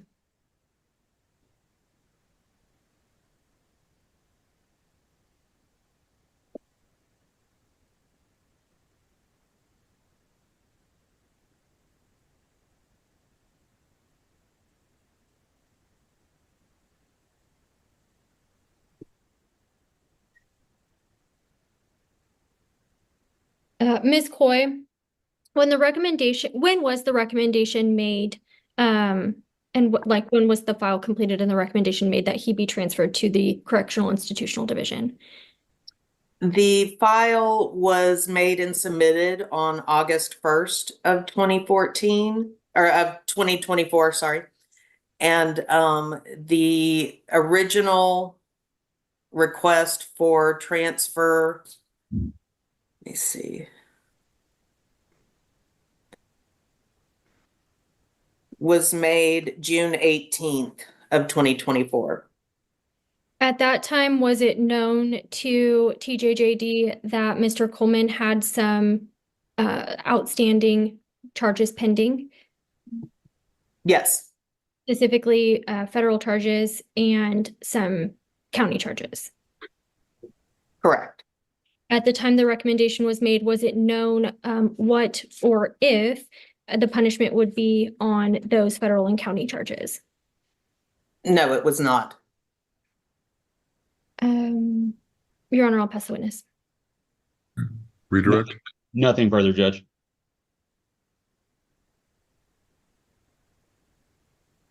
So just to clarify, Ms. Coy, the original offense was Mr. Coleman was, I guess, him and some others had set up a drug deal and then ended up shooting the dealers. Is that correct? Yes. And do you know how many people were injured? I know for sure there were, I believe, at least 2.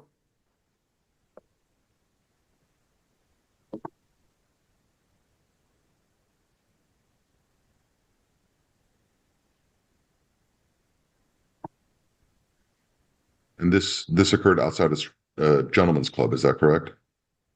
Yes. And according to your report, he fired indiscriminately into a crowd. Yes. Josh. And then subsequently, TJJD paroled him. Is that correct? Correct. Okay. And how did he do on parole? He was out on parole. He appeared to be following rules, working, and then it came to light that he was arrested and had received adult deferred adjudication for an offense, and then he was revoked for failure to report an offense to his parole officer, an arrest. I'm sorry, when you say failure to report, you mean failed to show up to his parole officer or failed to report the offense? Failed to report that he was arrested to his parole officer, which is a requirement of his parole. What happened to his parole at that point?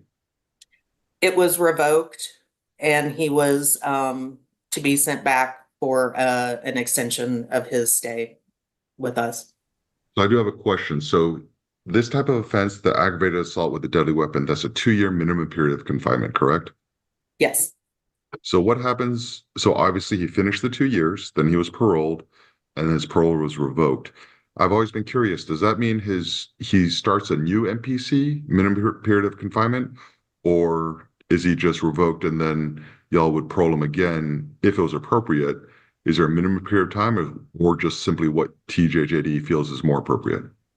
So there are minimums, and they're assigned based on what the actual revocation offense is. They're 3 months, 6 months, 9 months, depending on what the offense is. He received a 3-month stay, minimum length of stay based on his revocation. And what was the offenses that he was arrested for? He was arrested for assault family violence, which we did not know about, and received adult deferred probation for that assault, and that was in February. And then he was arrested April 17th, I believe, for the federal offense. What was that offense? That was the theft and possession of a USPS mail key. So simple theft? No, it's theft in the possession of the key. It's a federal offense for the stealing of the mail key, arrow key, whatever. I'm not sure what that is, but.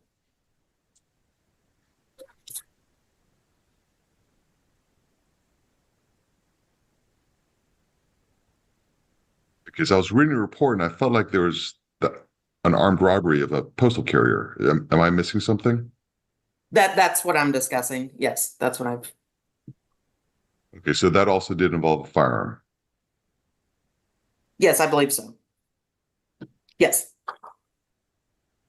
And did we confirm, I know in your report you said the family violence was on his pregnant girlfriend. Was that confirmed that she was pregnant? Or is that just kind of in the report that you received? That was in the report that I received. What was Gerard's highest stage level while at TJJD? He earned stage yes. Okay, and is that before he was paroled or after his parole was revoked? How high did he get back up? Or did he ever come back to TJJD? He never came back. He's been in federal custody this entire time. So how many months of his original 10-year sentence has he completed? He has completed a total of 45 months of his 10-year sentence.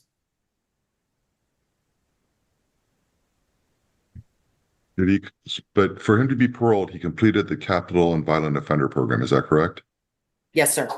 So all the programs that TJJD normally has for an aggravated assault deadly weapon, all the assessments that you did as far as substance abuse, anger management, all the behavioral problems, he already completed all those successfully. Is that correct? Correct. And then even though he was paroled, he was then subsequently arrested for the armed robbery of a postal carrier. Correct. So typically what does TJJ do when a youth completes all the programs, is paroled, and is re-referred on another violent offense? Like, how do y'all decide what treatment a child would need? I know Mr. Coleman never had the opportunity, but I'm just curious, what would TJJD do in those situations? So generally what happens is a youth would be returned to the facility. They would be reviewed by treatment to see if there were what treatment programs would be available, but just simply based on the revocation of their parole, we would also require a request a hearing to transfer over to TDCJ based on the parole revocation. Okay, so typically, and not, I know every situation is different, but typically if this type of situation where it's an aggravated assault with a deadly, or multiple counts of aggravated assault with a deadly weapon, and then a new adult offense involving a weapon, y'all would just, I mean, TJJ's kind of stance on this one is you would just refer for an early transfer of parole hearing. Is that correct? Yes.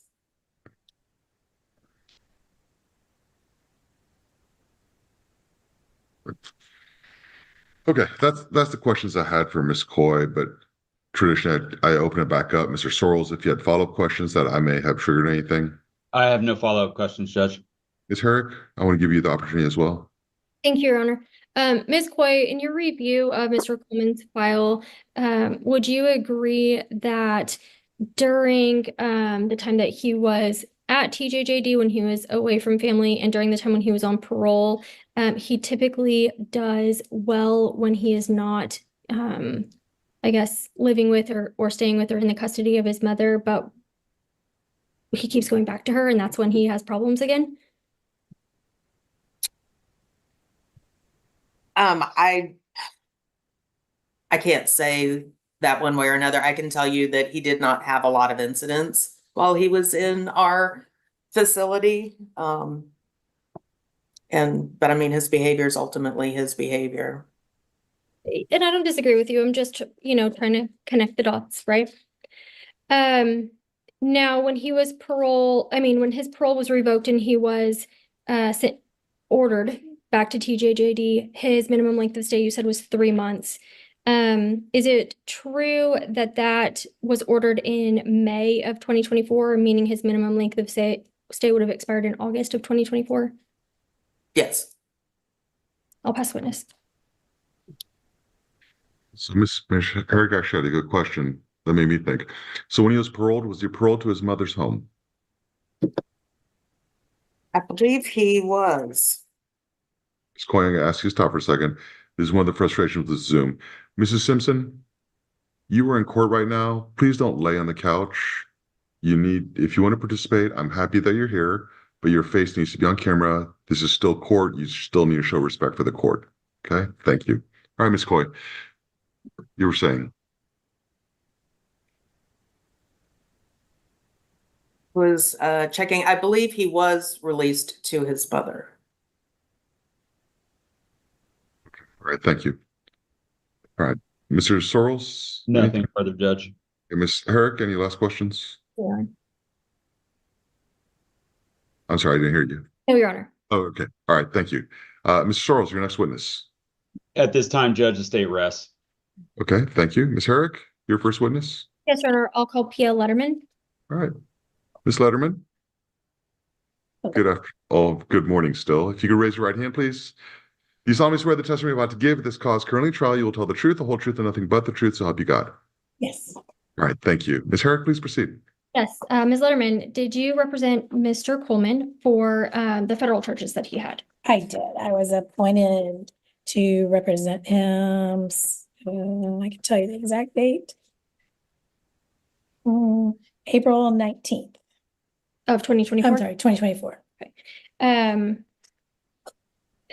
You represented him consistently since then, correct? That is correct. Okay. In federal court, he still is my client till one of us says otherwise.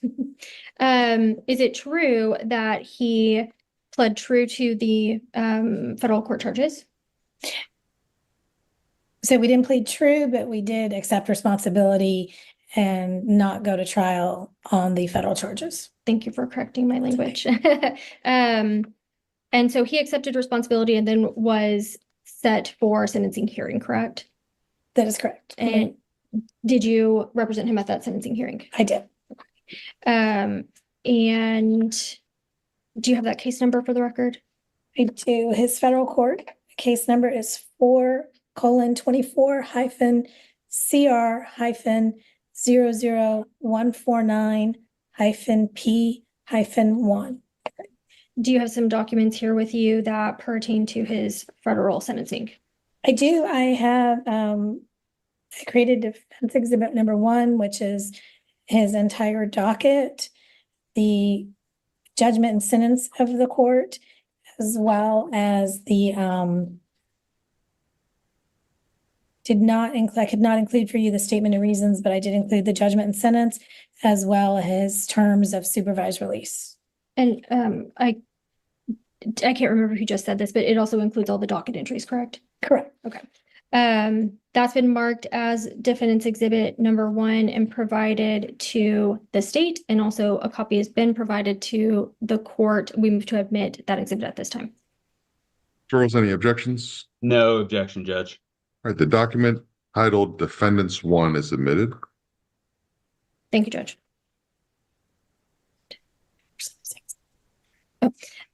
Before the sentencing hearing, were any documents or was anything prepared? Yes, in federal court, before a sentencing, there is what's called a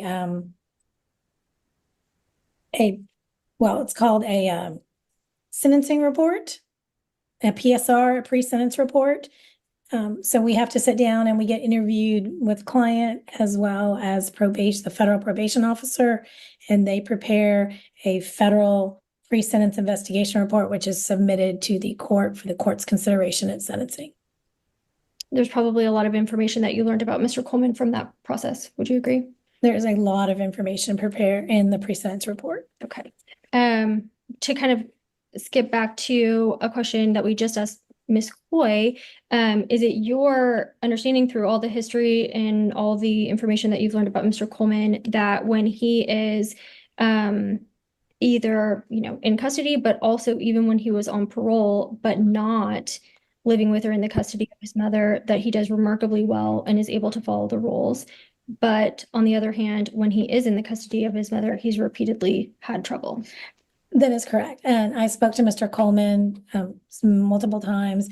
I reviewed his entire juvenile file. I think we received almost 3,000 pages between juvenile and the TJJD files and the pre-sentence report.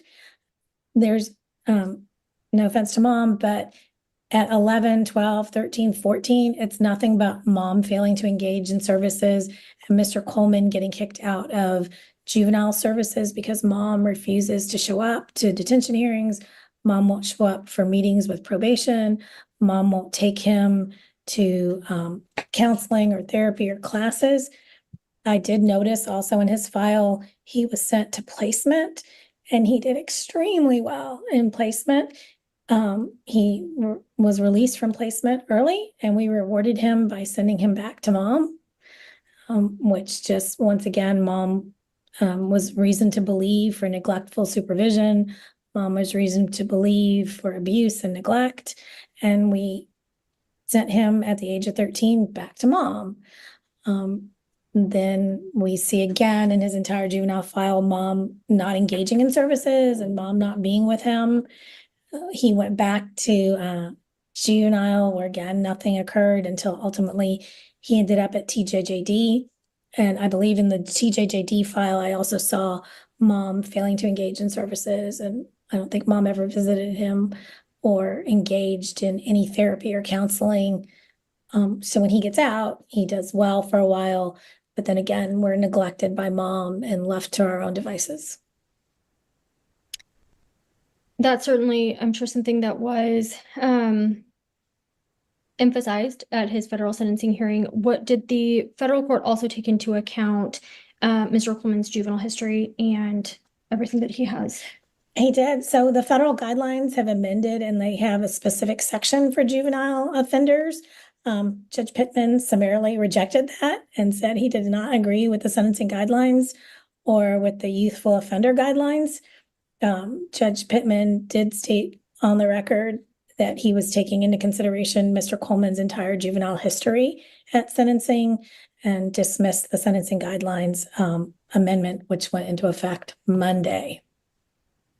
Tell the court what the sentence ended up being on his federal cases. Sure, and if I can refer the court to the document, exhibit number 1, and if you look at line entry, docket entry 61, it's the synopsis of the sentence. Not only did he reject our juvenile and our history, he then sentenced him to 60 months on count 1 and 91 months on count 2, and he ran those concurrent.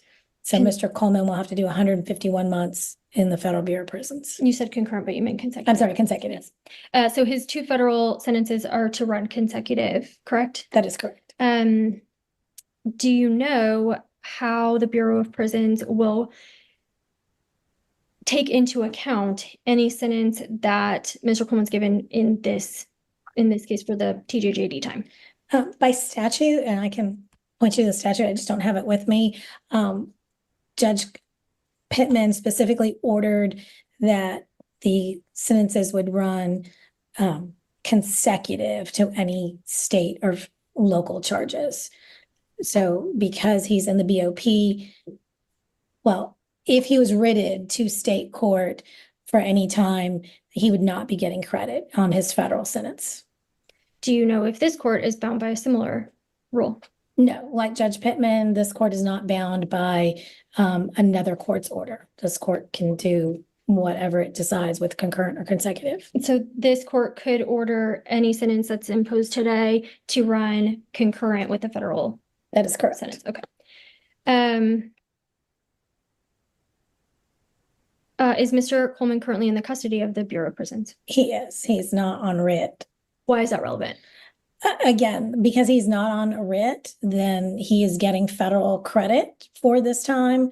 However, then it's up to Judge Kim to decide if he would also be getting state credit or just stay on probation. In the federal sentencing hearing, was the safety of the community taken into consideration by Judge Pittman? It was, if you look at the judgment and sentence. Okay, unfortunately, I doubt I'm going to make it back in time, so this stream is going to end. And I won't be here, but I will be here in just a few minutes. But when the stream ends, you can go. You can go. I will end it as soon as I get back in my seat. I could, in fact, slow it down to 50%, and then it'll last until I get back. I'm just kidding. I won't do that. Oh, I'm tempted. I'm gonna go now, and I'm gonna be back as soon as I can. All right, just behave yourselves. They do it in OJ every day. You guys can do it one day here. And I was not able to provide a statement of reasons because that was sealed, but the judgment of Judge Pittman under the federal guidelines 3223A, it does consider safety of the community, safety of the client as well. So those were considered they are in the statement of reasons. And those were specifically considered, right? Not just generally, like the judge indicated that he specifically took those things into consideration? Correct. Under 3223A, like any sentence, it has to be an individual sentence per person. Does the federal prison have parole as a possibility? Yeah, federal court does not do parole. Okay. Does that mean that he will complete the entire 151 months that he was sentenced to? He may be eligible up to the Bureau of Prisons if he's receiving any good conduct time off of that, but there's no parole.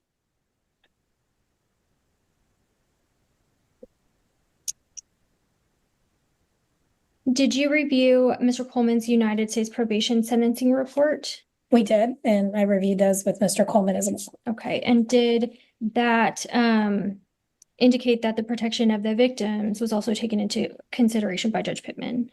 There was, as part of the sentencing, and probation sends out letters, just like juvenile does. We did not, we received a letter that was rejected by the court because it was a vague check marks. We didn't have a name. We don't know who it went to.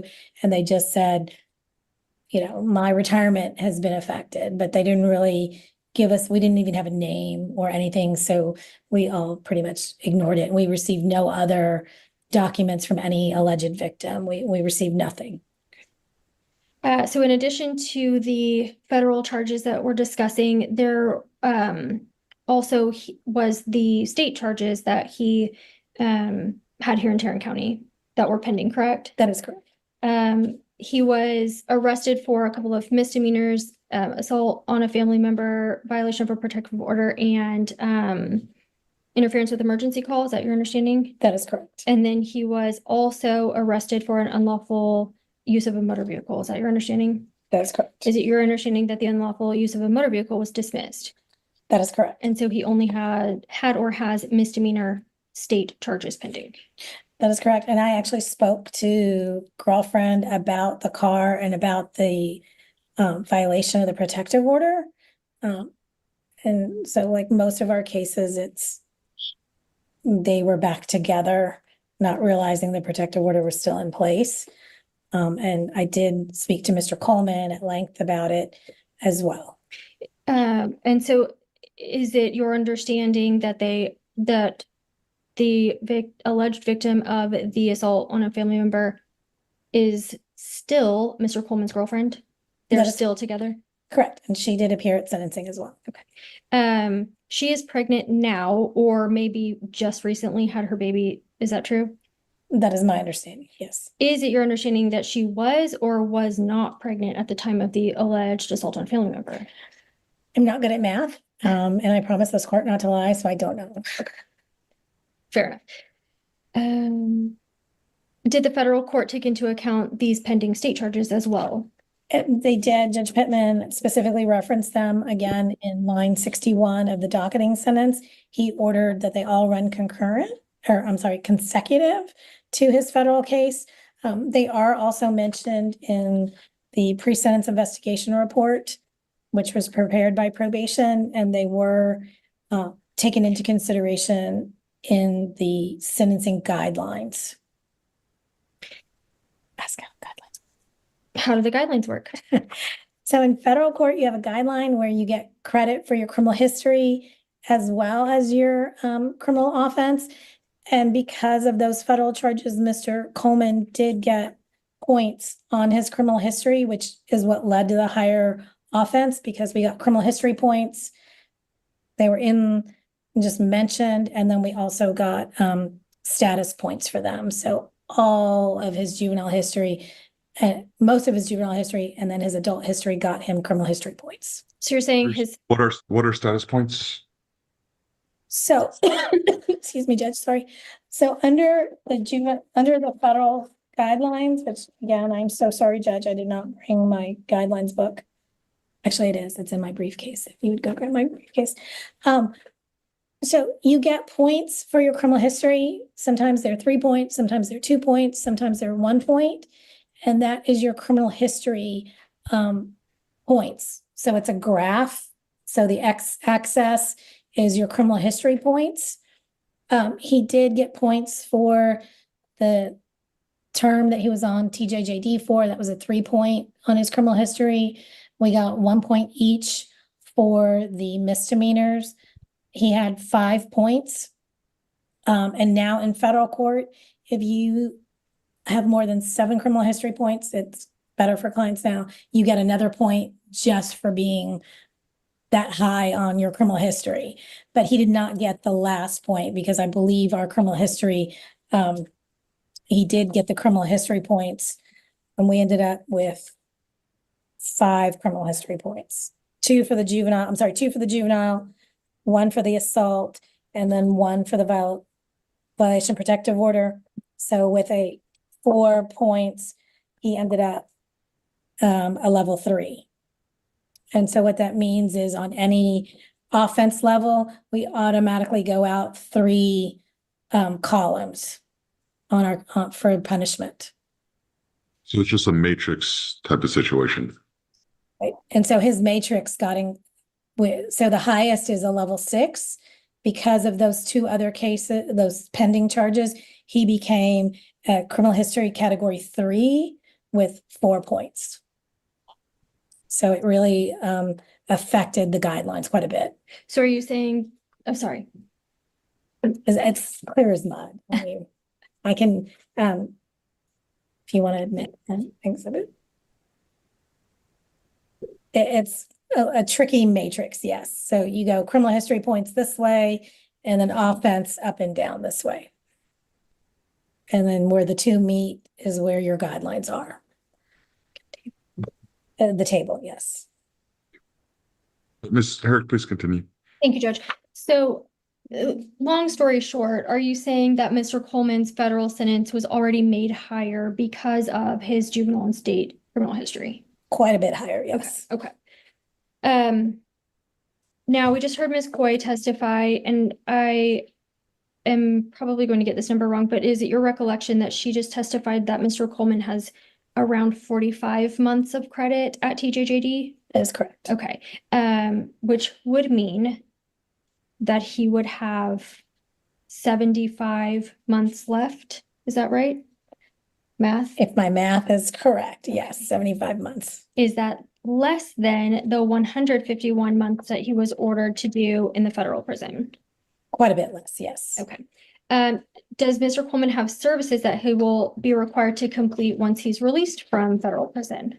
Yes, as part of the sentencing paperwork we submitted, the last page talks about supervised release, and he has 4 pages of supervised release conditions. What are some of those conditions? He's got to report no new offenses. Slow down, please. I'm sorry. He has to report within 72 hours, work full time. He has to not commit any new offenses. He cannot consume any illegal narcotics. He cannot consume alcohol. And with some of the requests that we asked for, or that he be provided treatment for mental health treatment, as well as drug and alcohol, just in case he needs those. And we did ask that he go to a licensed therapist, and that's just some of his conditions. And so that sounds a lot like what we know parole to be like. What is supervised release? Again, in federal court, we don't do parole, but we do quote unquote supervised release, which it's a lot like parole. If you violate, you end up back in the Bureau of Prisons, much like parole revocation. And the same, if you don't complete the conditions, you go back to the Bureau of Prisons for violating your supervised release. If he were to violate the conditions of his supervised release, how long could he have to go back to the federal prison? I haven't calculated his supervised release, but it could be anywhere for up to 3 years, depending on the violation. Okay.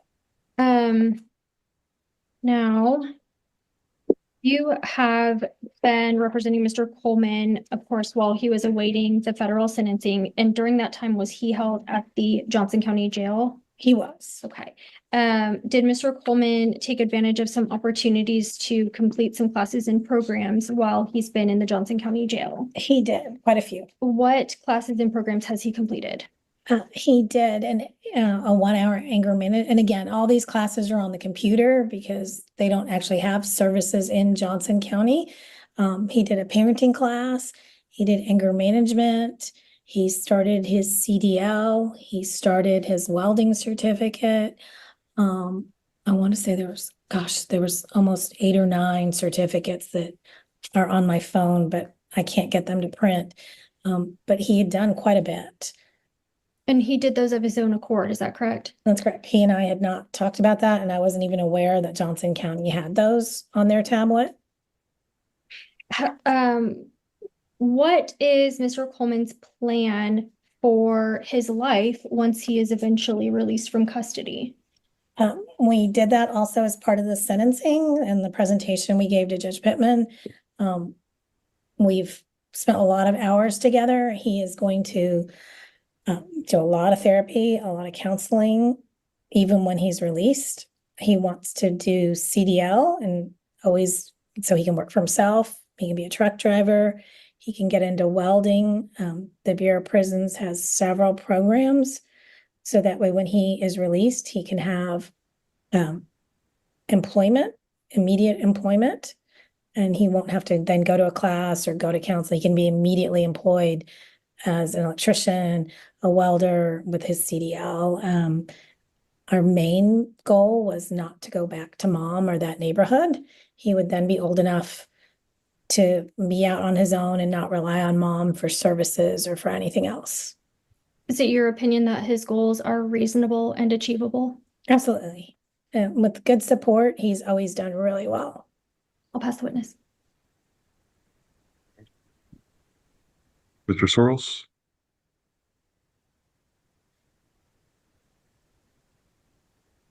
Sorry, I have no questions for this witness, Judge. Oh, come on. All right. Thank you. Ms. Herrick, your next witness? Your Honor, will rest. Okay. Mr. Sorrells, rebuttal. Rest and close, Judge. So closing arguments. Judge, I would ask that the court follow the recommendation of the Texas Juvenile Justice Department in transferring him to institutional division of the Texas Department of Criminal Justice. I believe Ms. Letterman actually said it quite well when she said that Judge Pittman of the federal court took into account the safety of the community and the protection of the victims when he decided and determined that it would be appropriate for this respondent to have consecutive sentences, and not only consecutive sentences for the 2 counts that he had in the federal system, but Judge Pittman also definitively puts in his order that it would be subject to your sentence also. And the the federal sentences would be consecutive to it.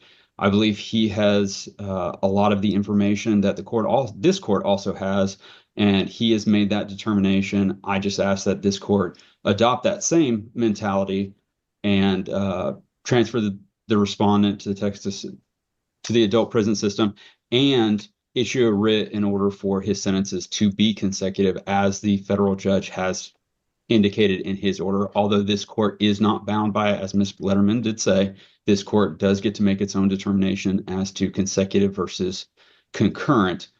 I am urging the court that consecutive would be appropriate. Thank you, Judge. Thank you. Ms. Herrick? Yes, Your Honor. The recommendation of TJJD that Mr. Coleman be transferred to the institutional division of the Texas Criminal Justice Department was made prior to his federal sentencing, meaning they made that recommendation without knowing that he would be sentenced to 151 months in the federal prison. Judge Pittman did take into account this case as well as any other pending unresolved matters that Mr. Coleman has. It's mandatory that the Bureau of Prisons not run concurrent with state sentences, so that's by law. And this court has the discretion whether to run the sentences consecutive or concurrent. If his sentence here runs concurrent with the federal sentence, he will be at minimum 29 years old when he's released from the Bureau of Prisons. That is certainly old enough for him to be able to live on his own and maintain his independence and stay away from the negative influences of his family. As we noted, he has a reasonable and achievable plan for his future when he's released. He has already taken steps that were required of him by no one to get certified in different vocational skills. He's making steps to obtain his commercial driver's license. He's taken a parenting class knowing he has a baby on the way, taken an anger management class. Again, those were not ordered by anyone. He did those because he wanted to. Mr. Coleman, he accepts responsibility for how he has gotten to where he is now, and he's been sentenced for that accordingly by the federal prison. We ask that this court not transfer him to the institutional division, but if this court is inclined to transfer him to the institutional division, we ask that this court run his sentence there concurrently with his federal sentence. Thank you. I have a question, and I guess I have a question in your math. So he has a 151-month federal sentence. That I calculate that to be about 12 and a half years. He's 19 now. That sentence just started October 30th. So what am I missing? He has some credit. Oh, just kidding. He will only get federal Mr. credit. Lederman, I can't let you. Sorry. He'll get But federal you're credit. welcome. You're welcome to advise Ms. Herrick.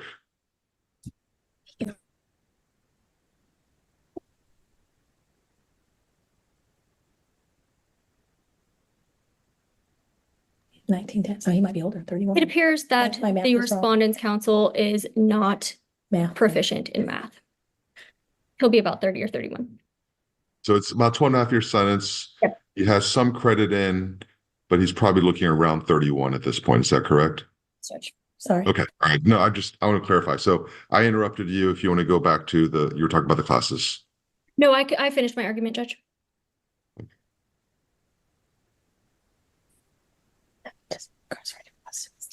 So this court, having considered all the competent evidence, this court having considered the experiences and character of the person before and after commitment to the Texas Juvenile Justice Department, having considered the nature of the penal offense that the person was found to have committed and the manner in which the offense was committed, having considered the abilities of the person to contribute to society, having considered the protection of the victim of the offense or any member of the victim's family, having considered the recommendations of the Texas Juvenile Justice Department, County Juvenile Board, local juvenile probation department, and prosecuting attorney, having considered the best interests of the person, and finally, having considered any other factor relevant to the issue to be decided, will return the person to the Texas Juvenile Justice Department. I'm sorry.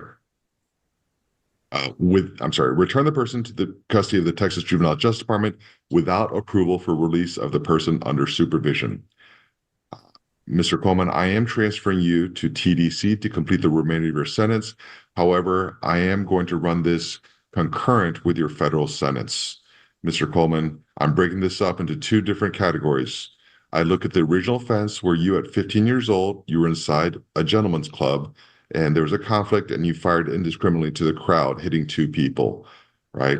That was the offense that you were originally sent to TJJD for. I also look at you while you're on parole, that now you are convicted for an armed robbery with a firearm or a gunpoint robbery of a postal worker for the master key, right? Now you have that issue with the federal courts, with Judge Pittman. I highly respect Judge Pittman, and I agree with him a remarkable amount of the time. However, in my discretion, I do try and keep juvenile matters separate from adult matters.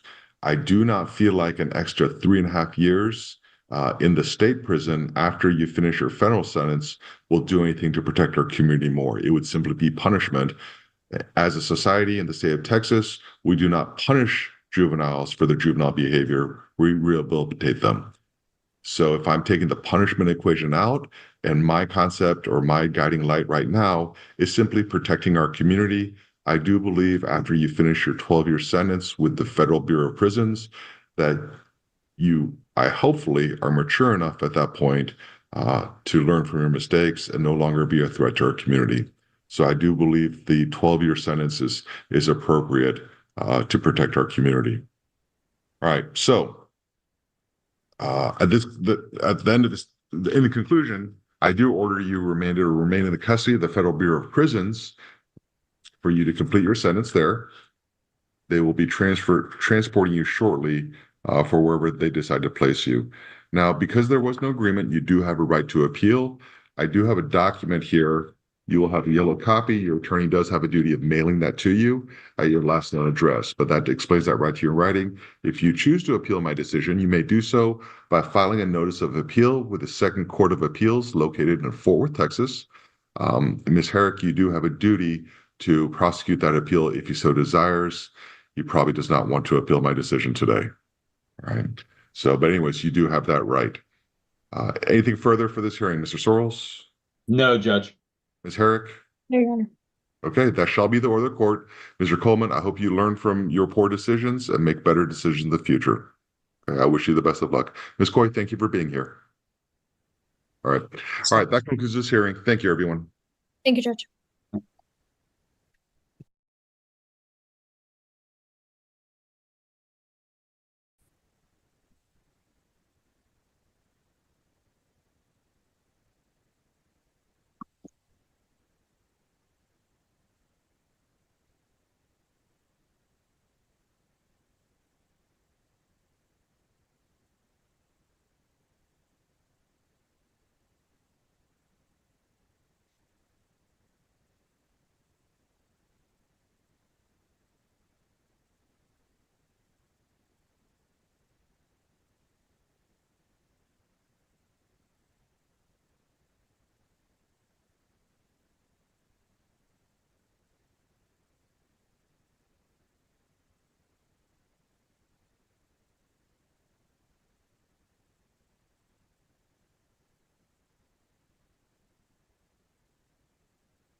Hey, boo.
We're here today on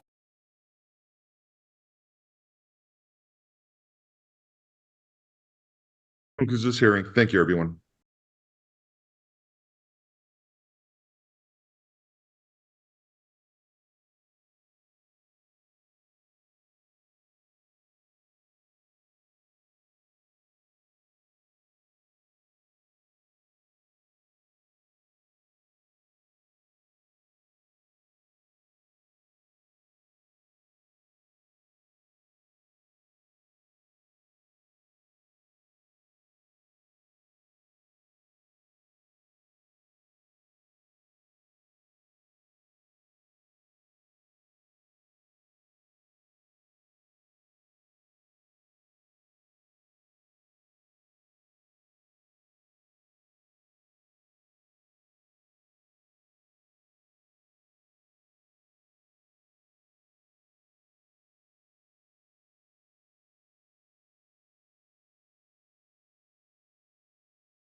All right, for those who stayed, I got a surprise. We're going to do this. It's going to be real quick.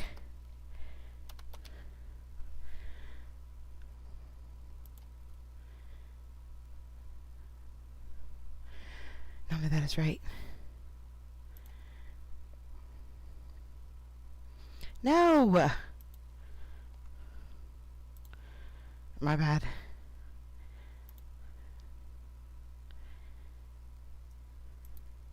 So, based on that, well, can I say something, Your Honor? Sure, Ms. Williams, I say. went to her office. First of all, I had a seizure. She knows that I'm epileptic. And there were 2 appointments that were made. I missed the first one because they didn't want to provide transportation. The second one that I missed, it was scheduled for 12 o'clock. She said that the appointment was for 11 o'clock. That day I had a seizure. I had a young man that sat there and watched me while I had a seizure. Did you guys see this yet? Did you see this yet? It's really good. And then on the 18th, on the Friday, I went to her office and I called her office. She said, I don't have a receptionist in the office. And she has not been, hold on.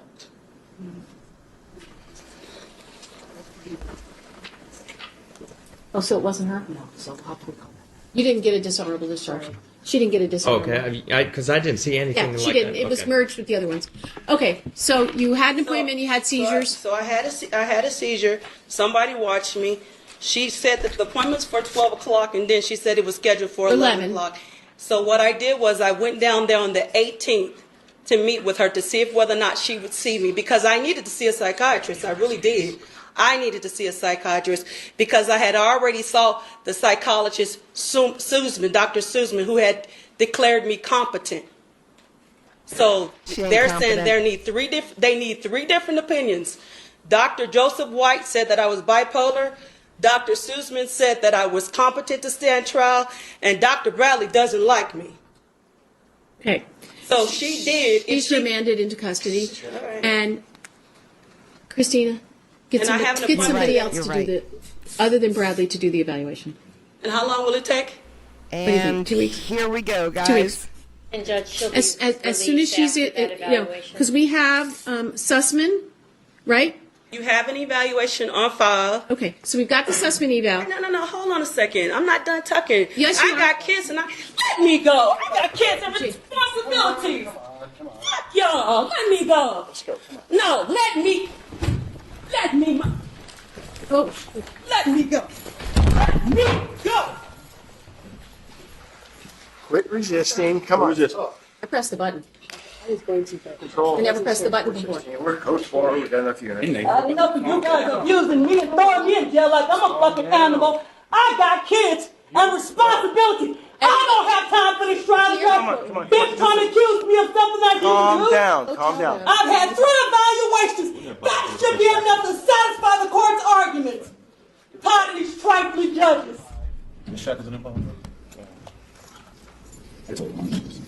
Coach 4. We got 1, 2, 4, 6. You got some? Get my purse. You got it.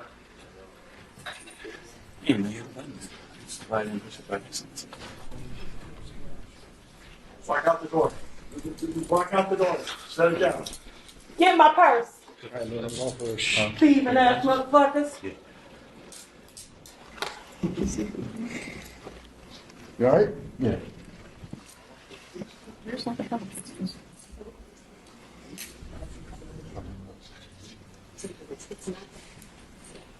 We hold it tight on there. Just tight. Shut your prejudice ass up. There's no relaxing to a judge that doesn't even respect her own goddamn judge. Judgment, she knows I've seen 3 psychologists, but that doesn't count. Sorry, bitch. I complied. Did you comply? Did you keep your word? Did you? Were you a woman of your word? Did I not see 3 psychologists? Have I not showed up 30 times? Yes or no? Swear before God. I bet you can't. Compulsive lawyer. You don't break my arm? Ms. Kazemka, I think it's clear your client needs an evaluation. Oof. Okay. Are we gonna status check this? We heard. 2 weeks? Well, Christina's gone. I would think that. I think she heard to have a different doctor evaluator. 2 weeks. April 5th, 9:30. If I was everybody, I would just kind of. We've had enough. Okay. Shelley? Cut the video. So, based on that. Shelly, cut the video. When she told that lawyer, I think your client needs an evaluation, yo, that lawyer was pissed. That lawyer grabbed her glasses. All right, guys. Sorry for the chair watch. I hope that made up for it. I gotta start OJ now. I hope that you guys have a great day. Thanks for coming out. Bye, guys. No outro today. I'm late for OJ. Bye.